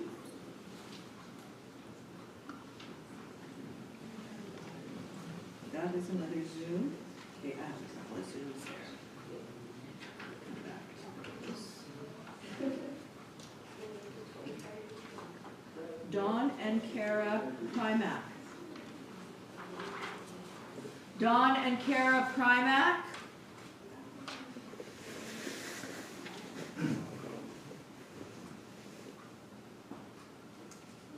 Alvin Farian. I am also totally opposed to this. I live a half a mile, just over half a mile west of this on 44 Highway, and I agree with everybody, all the neighbors around me about this. Thank you for that.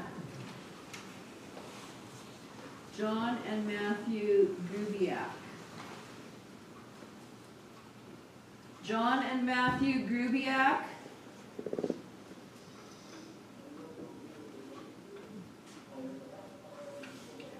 Okay, we did have a few people that were going to join us via Zoom, and I will go to those names now. The first one I have is... You just called them out, Madam Mayor. Okay, Olivia Dimitro. Olivia Dimitro, if you're on Zoom, please unmute yourself to speak.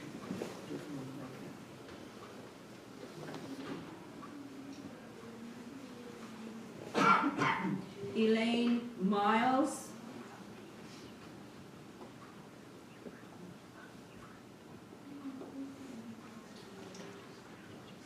Jacqueline Lacroix Mahley.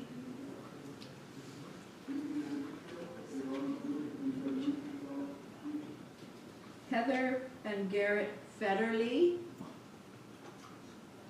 I see there is a Garrett on Zoom. Would that be yourself, Mr. Federley? You have to unmute yourself, Mr. Federley.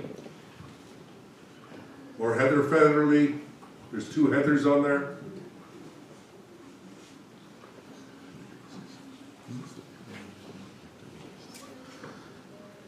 If you do not respond, we'll consider you're not speaking. They can hear me. Where's the echo? Well, here we go.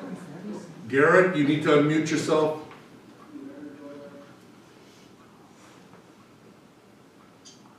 Hello? There we go. Hello, Garrett. Go Can you ahead. hear me? Yes, we can. Go ahead. Yeah, I was just wanting to speak out in the way, like, my mother is the owner of that property, right? And we were unaware of what they were proposing to do on that property. If we would have known, we would have declined it. But we didn't know, and they wouldn't disclose what it was, right? So the way my mom was in a bad position at the time or whatever, right? You'll have to excuse me. But that being said, if we would have known, we wouldn't have signed the agreement. But after some talk and whatever, not knowing the outcome, we assumed that the people in power would listen to the people speaking in the community and follow their wishes, right? So I just wanted to make that clear. I didn't know I could put it, I just wanted to listen in and hear what everybody had to say. But I didn't know I could say something, so I chose to say something, so. Okay, thank you for that. Do you have anything else you want to add? No, that's it. Thank you. I'm going to see if there's anybody else on my list here.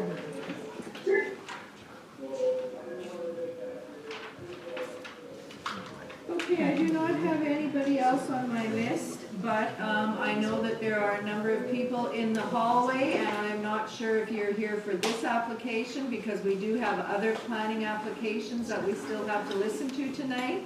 So I'm going to ask now if there is anybody who hasn't had the opportunity to speak on this application. If you would like to, come forward and state your name for the record, and you can say your Thank you, Madam Reeve and council members. I'll make this short and sweet. You have to go. Can you identify yourself, and can you come forward, please? So it's a little bit hard for some of us to hear up here. Thank you so much.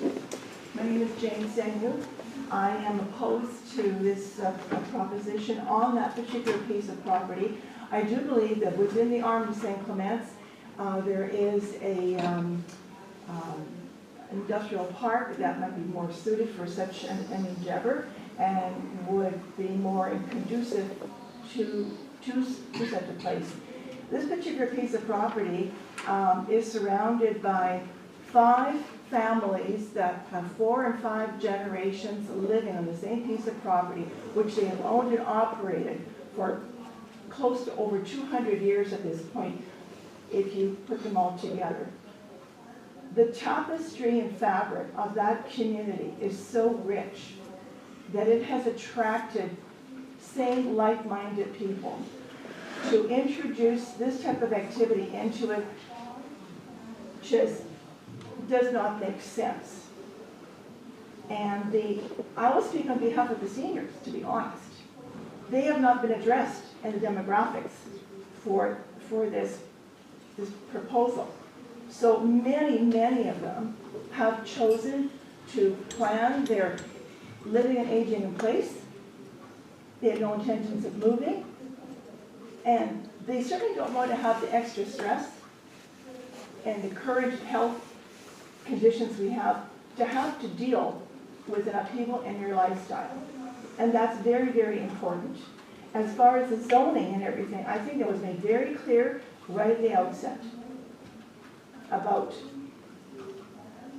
that the zoning for this, it's not compatible to that agricultural base. And I will say also that perhaps there can be a better place picked and found for this business. And that corner of St. Clements is very, very rich in many ways, and I don't mean economic. It's a piece of RM of St. Clements that has never seen any type of disaster of any kind. It has a very rich history, mutual aid, mutual understanding, and mutual respect within that community. If anything needs to come in there, it's like-minded people. Thank you. Thank you for that. Okay. Jane, can I just get the spelling of your last name, please? Seniw. Thank you.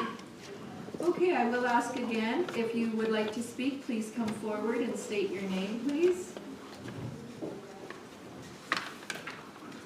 Good evening, my name is Denise Bukowski, and I'm here representing my husband and our children, and I'm here to support my family that lives on the other side of the proposed development, and everyone in the community that will be impacted should a decision be made to rezone the property. I did send a letter, and in the letter I talked about the reasons why we shouldn't have this development in this area.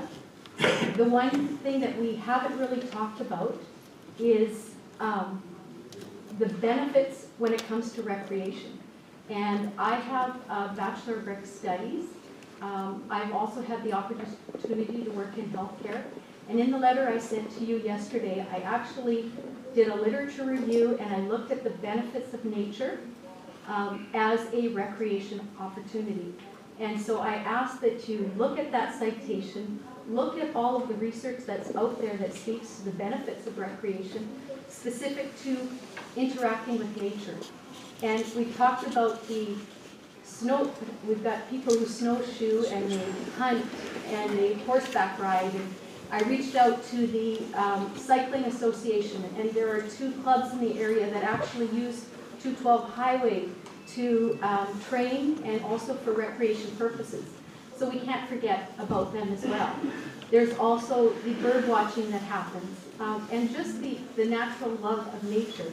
So I ask that you look at that research that is out there and apply it to the research that is out there that specifically looks at paintball.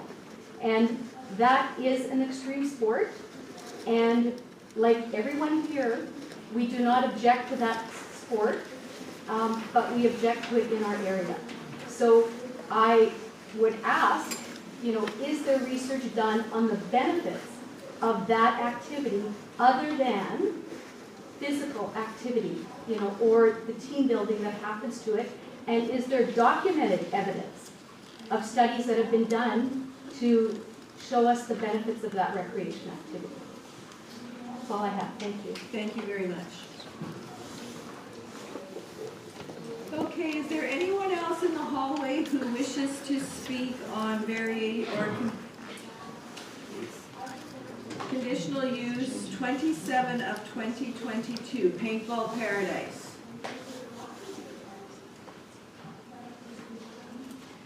I don't see anybody coming forward.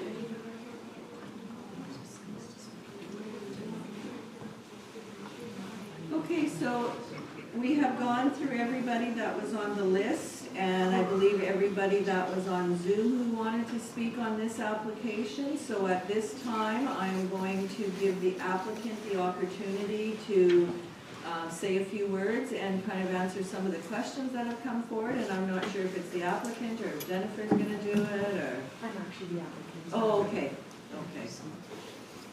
All right, so thank you, Madam Mayor and Council, for the opportunity to provide rebuttal on this application, and thank you to the members of the public who came out to speak very passionately on this application.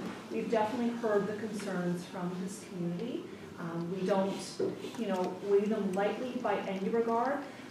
When I look at this application, I look at it from a land use planning perspective, and yes, I am somewhat dispassionate in that regard. So, from my perspective, I'm going to give a rebuttal, and I will leave a little bit of room just in case, the owners of the property want to give some additional insights at all.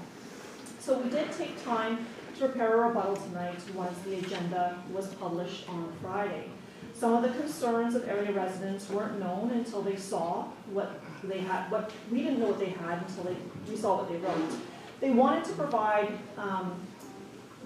Sean and Teresa wanted to provide assurance to the future neighbors and to this council that paintball is not harmful to the environment by having the registered microbiologist prepare information, but that's not exactly an overnight ask, which is why you received it in your packages today. We didn't know that this was a concern for this community. We wanted to be sensitive to that, and we wanted to ask the right people for that information. Because Sean, working in this industry for so long, he knows the information, but he's not the qualified professional to actually speak on it, which is why he reached out and found somebody that is registered and able and qualified to speak on it. So to be fair, what he did isn't even a requirement of this hearing to provide this information to council. Nowhere in the zoning bylaw is proof of no harmful environmental impact from this use listed as a potential concern that applicants need to address. But Sean did feel he had a responsibility to inform council and the area residents of the facts, and doing himself wouldn't hold the same credibility.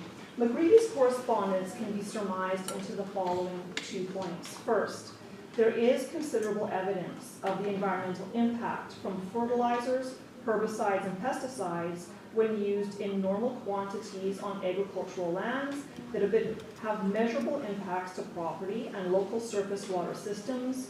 These normal quantities are within regulation, and therefore the related impacts to ecological systems are considered acceptable in standard farm practice.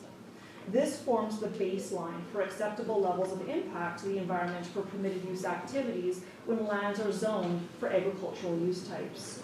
So despite the name, second point, despite the name, paintballs share no resemblance with the chemicals used in household or industrial paints. We saw that listed as a concern. We want to assure the area residents and this council it's not the same. Paintballs are made of an organic gelatin shell filled with a mixture of polyethylene glycol, canola oil, and starch. This use has no meaningful local impact on the property itself, nor any impact on the water table in comparison to permitted agricultural activities, which must also operate during ecologically significant spring and summer seasons. Paintball is clearly a low disturbance activity, and that is coming from the microbiologist who has a qualified experience in this area. The application was circulated to government agencies for comment and impacts to the environment from the use type and was rightfully identified as a non-issue. Administration in these departments specialize in reviews and matters and are keen to ensure that their area of interest is protected. It is true of Manitoba agriculture, and it's also true for Manitoba highways.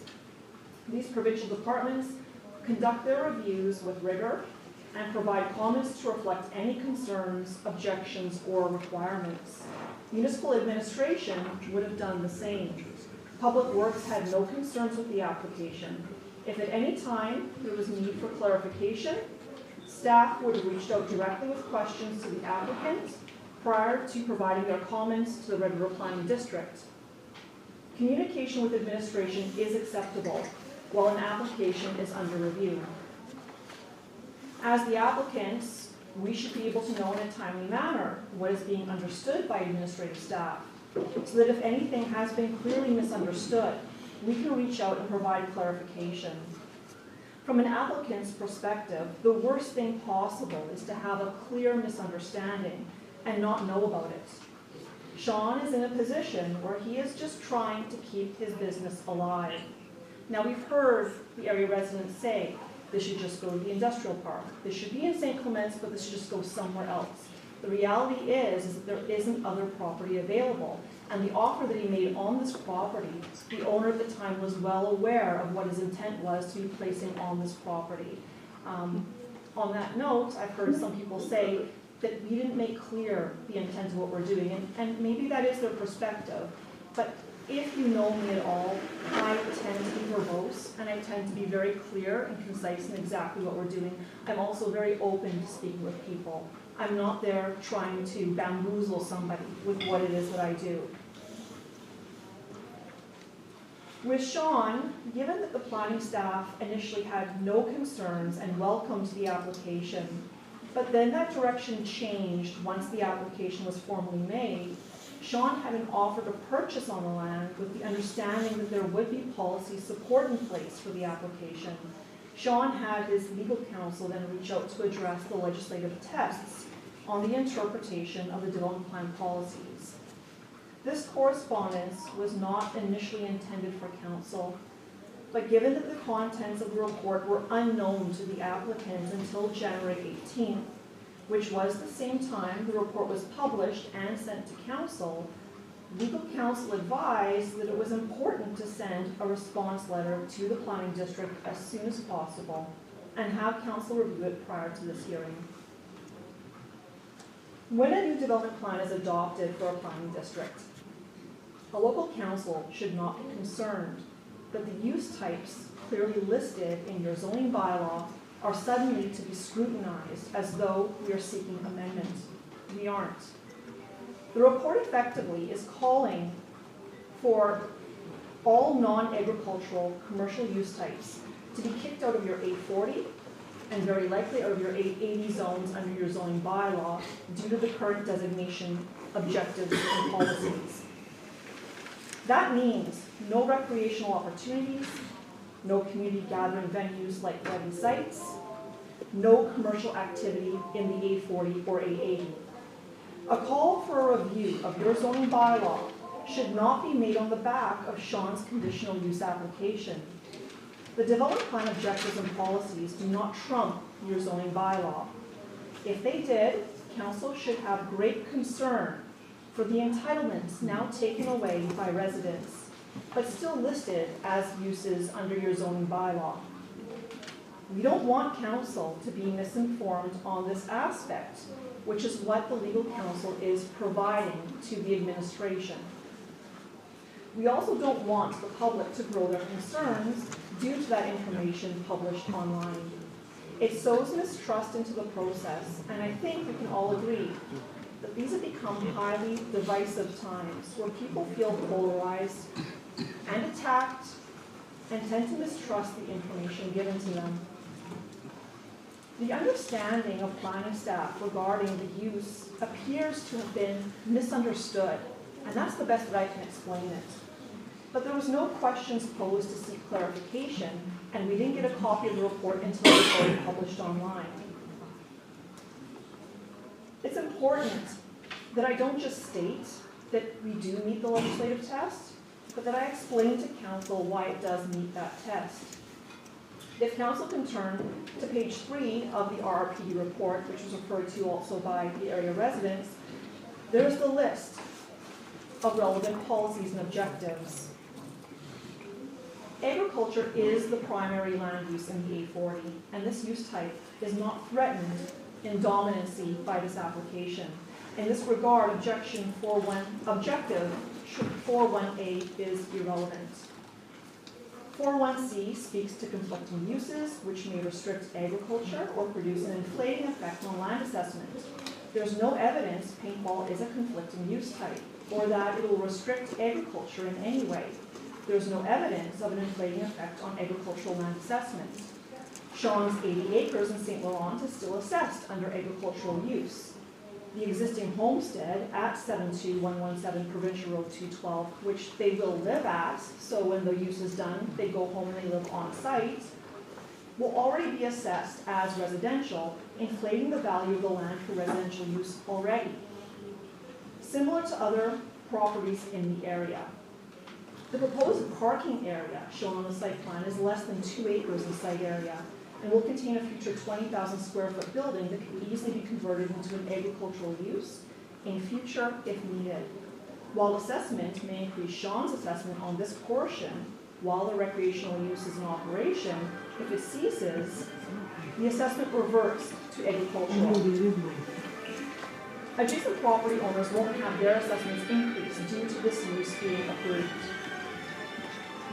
Objective 4.1g, paintball is not an intensive commercial development. It has little dependence on municipal infrastructure and services.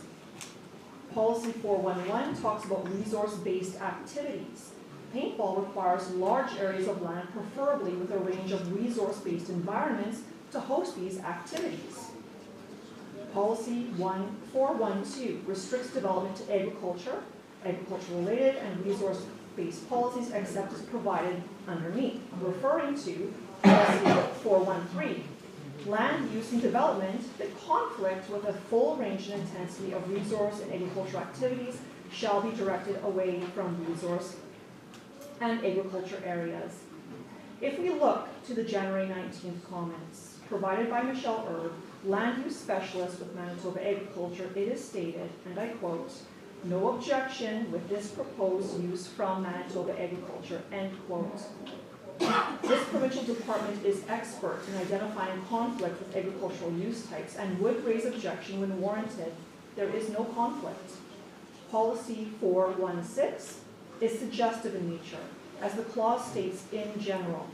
Further, outdoor paintball is dependent on land's available resources. The use is less impactful on the land as paintball does not actively harvest the trees or crops, but Sean will take care of the land. He will effectively be a good steward and create good courses on this land.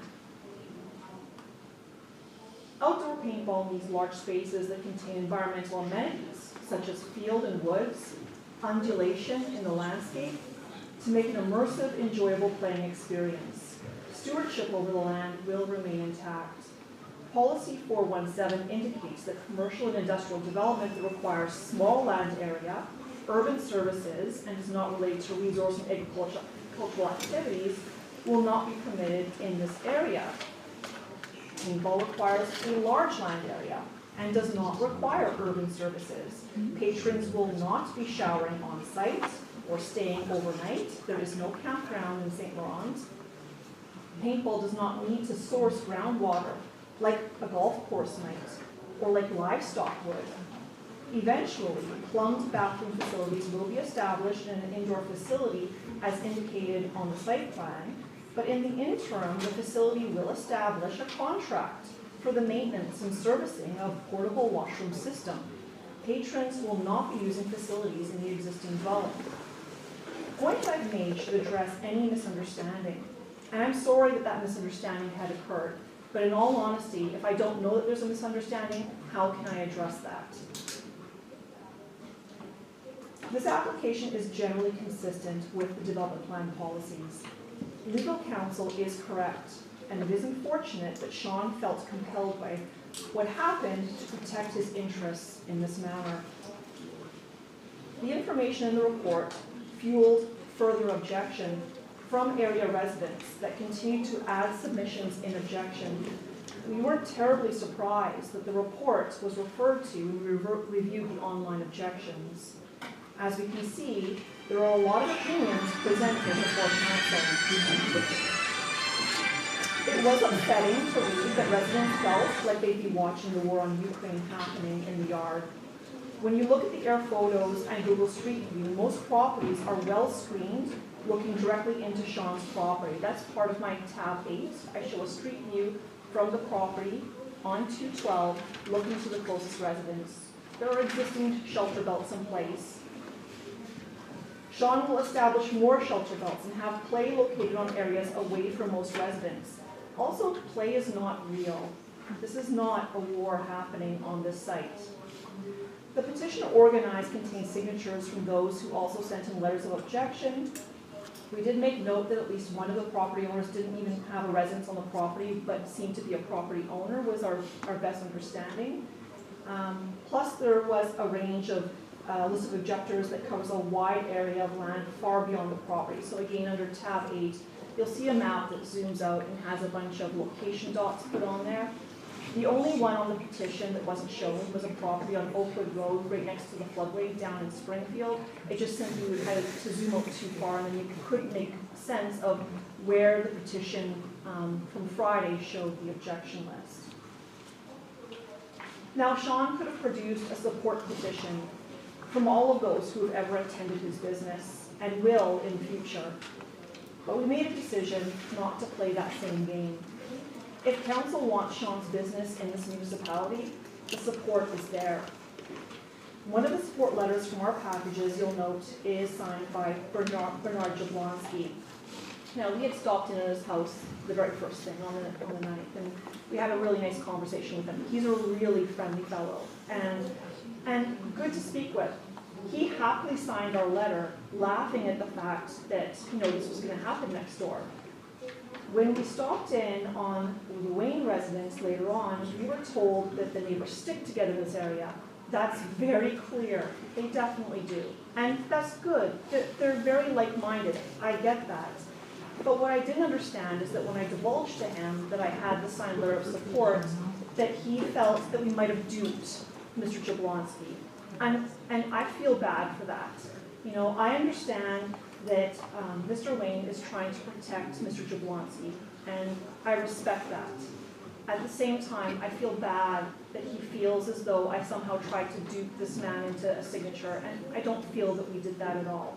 So my apologies. I do want to recognize that, his support letter was rescinded in the objections that were put into place in your packages. Jennifer, if I can just interrupt for a moment. Of course. I guess there were a few questions, and so far you haven't answered any of those. Have you much more to go there? Because we still have quite a number of applications that we have to deal with this evening. Absolutely, and I will definitely respect that. I do have more for the legislation that, of course, as a planner, I would love to go through and go over, but I will respect the time frames that you're talking about.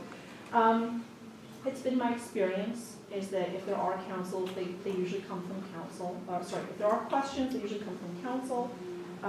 So if there are questions that are to be had, I'll definitely answer those. I did break down some of the questions that were asked, and maybe you'd like me to go through them. Jennifer, or... would you like me to ask the questions, at least the 3 of them? Sure. Clearly articulated? Sure. And I don't know, but usually the planners answer questions in rebuttal, both from objectors and council. So, one was the environmental impact assessment. I think you've addressed that. Thank you. The other was capacity at this location, considering the size of the land. What was the capacity that you perceive to be or anticipate to be compared to your capacity in West St. Paul? And the third question, just so I'll put those out there, third question was the difference between the airsoft rifles as opposed to the regular rifles. Those are the 3 that I saw as specific questions. A lot of other comments were related to noise, traffic, horses, parties, and so forth. Would you like Jennifer to answer, or are you directed? That's directed to Jennifer. She can converse with you if she likes. She's up here right now, that's why. Yeah, but you can certainly step up. Just, what is the capacity then that you're expecting at the site, is what the question is in comparison to West St. Paul? Well, West St. Paul is the smaller of the 2 locations. My capacity there at any one point in time might run about 60 to 70. I would expect maybe less, given that we are traveling further away from the city and further population centers.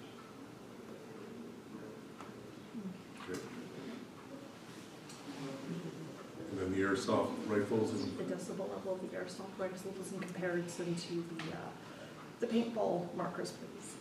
If there's anything that I feel qualified to answer questions, I can attest to what it's like to shoot paintball or airsoft rifle. They are much quieter. Okay. I can't quantify that for you.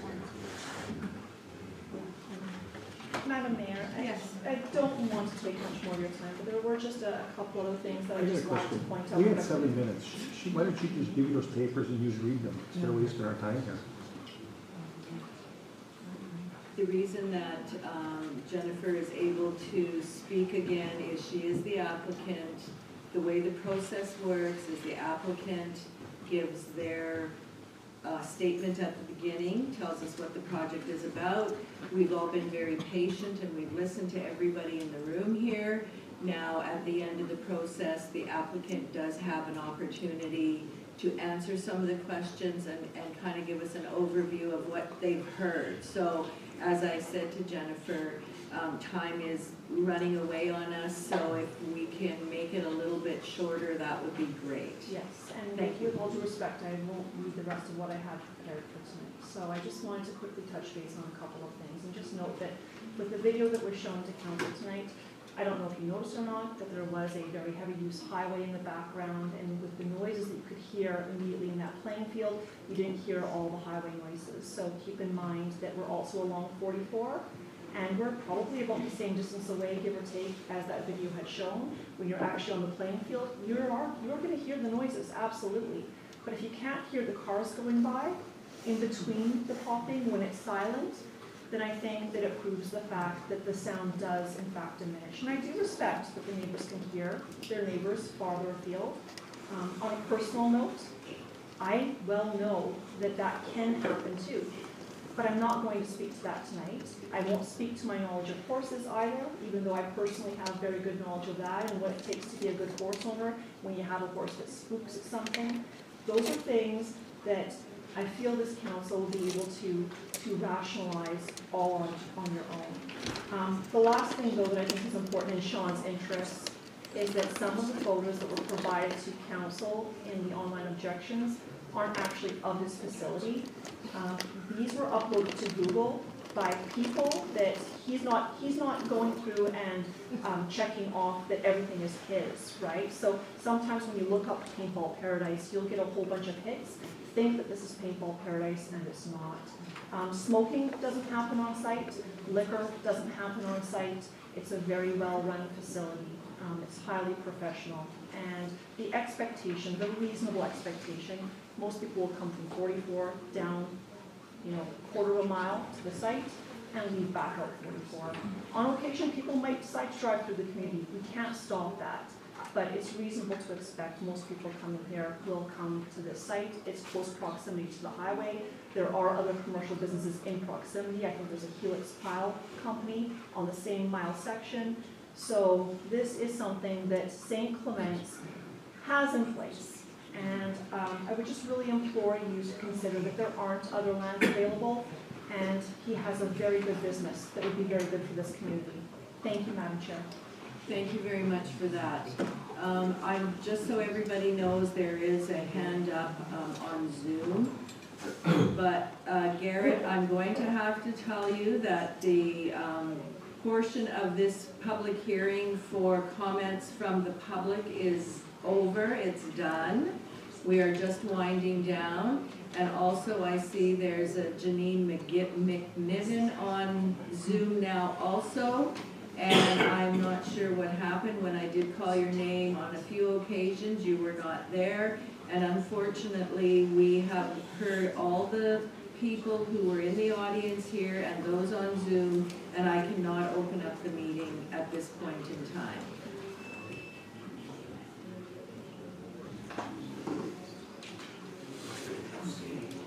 So, I guess what we need is a resolution to close the public hearing on, okay.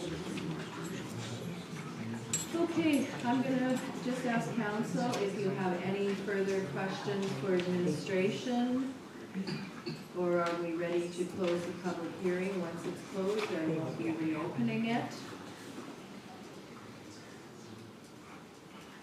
Doesn't appear that there are any questions from council, so if I can have a resolution to please close the public hearing for conditional use 27 of 2022. Resolve the public hearing for conditional use 27 of 2022 be closed and regular session of council be reconvened. Can I have a mover, please? Councillor Strang, second Councillor Bazarowicz. Any further discussion? Hearing and seeing none, I will call the question. All those in favor? Opposed? And that is carried.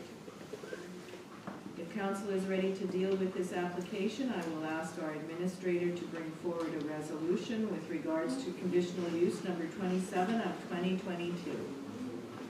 Whereas the applicant owner of tax roll number 260750, property legally described as Lot 8, Plan 18835, and located at 72117 PR 212, has made application for conditional use 27 of 22 in order to allow a recreation commercial business in the A40 agricultural limited zone. Therefore, be it resolved, conditional use application number 27-2022 be approved with the following conditions. This conditional use approval is limited to what is proposed in this application. Any changes or in use or additions will require a new conditional use application. 2, applicant owner obtains all required permits from Red River Planning District, the municipality, and of the province if required. 3, the applicant owner obtains permits from for the intensification and use of existing agricultural access connection to PR 212 and for the proposed tree planting. For permit information, to contact the province of Manitoba. The applicant owner provides some preliminary traffic projections of the impact of the subject proposal on the traffic operations of PR 212, and that identifies to contact the province of Manitoba. But based on this information, our department will determine if more detailed traffic impact study is required. It was the comment made by the province of Manitoba. If required, this study will be prepared by a qualified engineer and will determine what impact the traffic generated by this development will have on the traffic operations at this location and what, if any, highway improvements will be required. Approval shall expire if not acted upon within 12 months of the date of making. Okay, thank you for that, Mr. Administrator. Can I have a mover, please? Councillor Boulanger. Can I have a seconder, please? Councillor Spicer. Any further discussion on this application? Just one question. Go ahead. So the resolution is to approve, correct? Correct. Thank you. Any other questions? I have a mover, I have a seconder, I will call the question. All those in favor? All those opposed? And that motion is lost.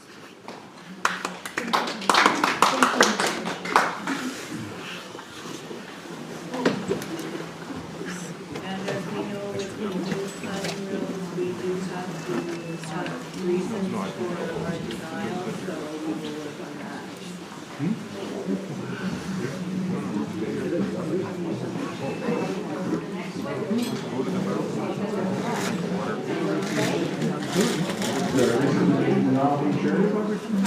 So that's your reason for now? We'll be passing you guys a walk.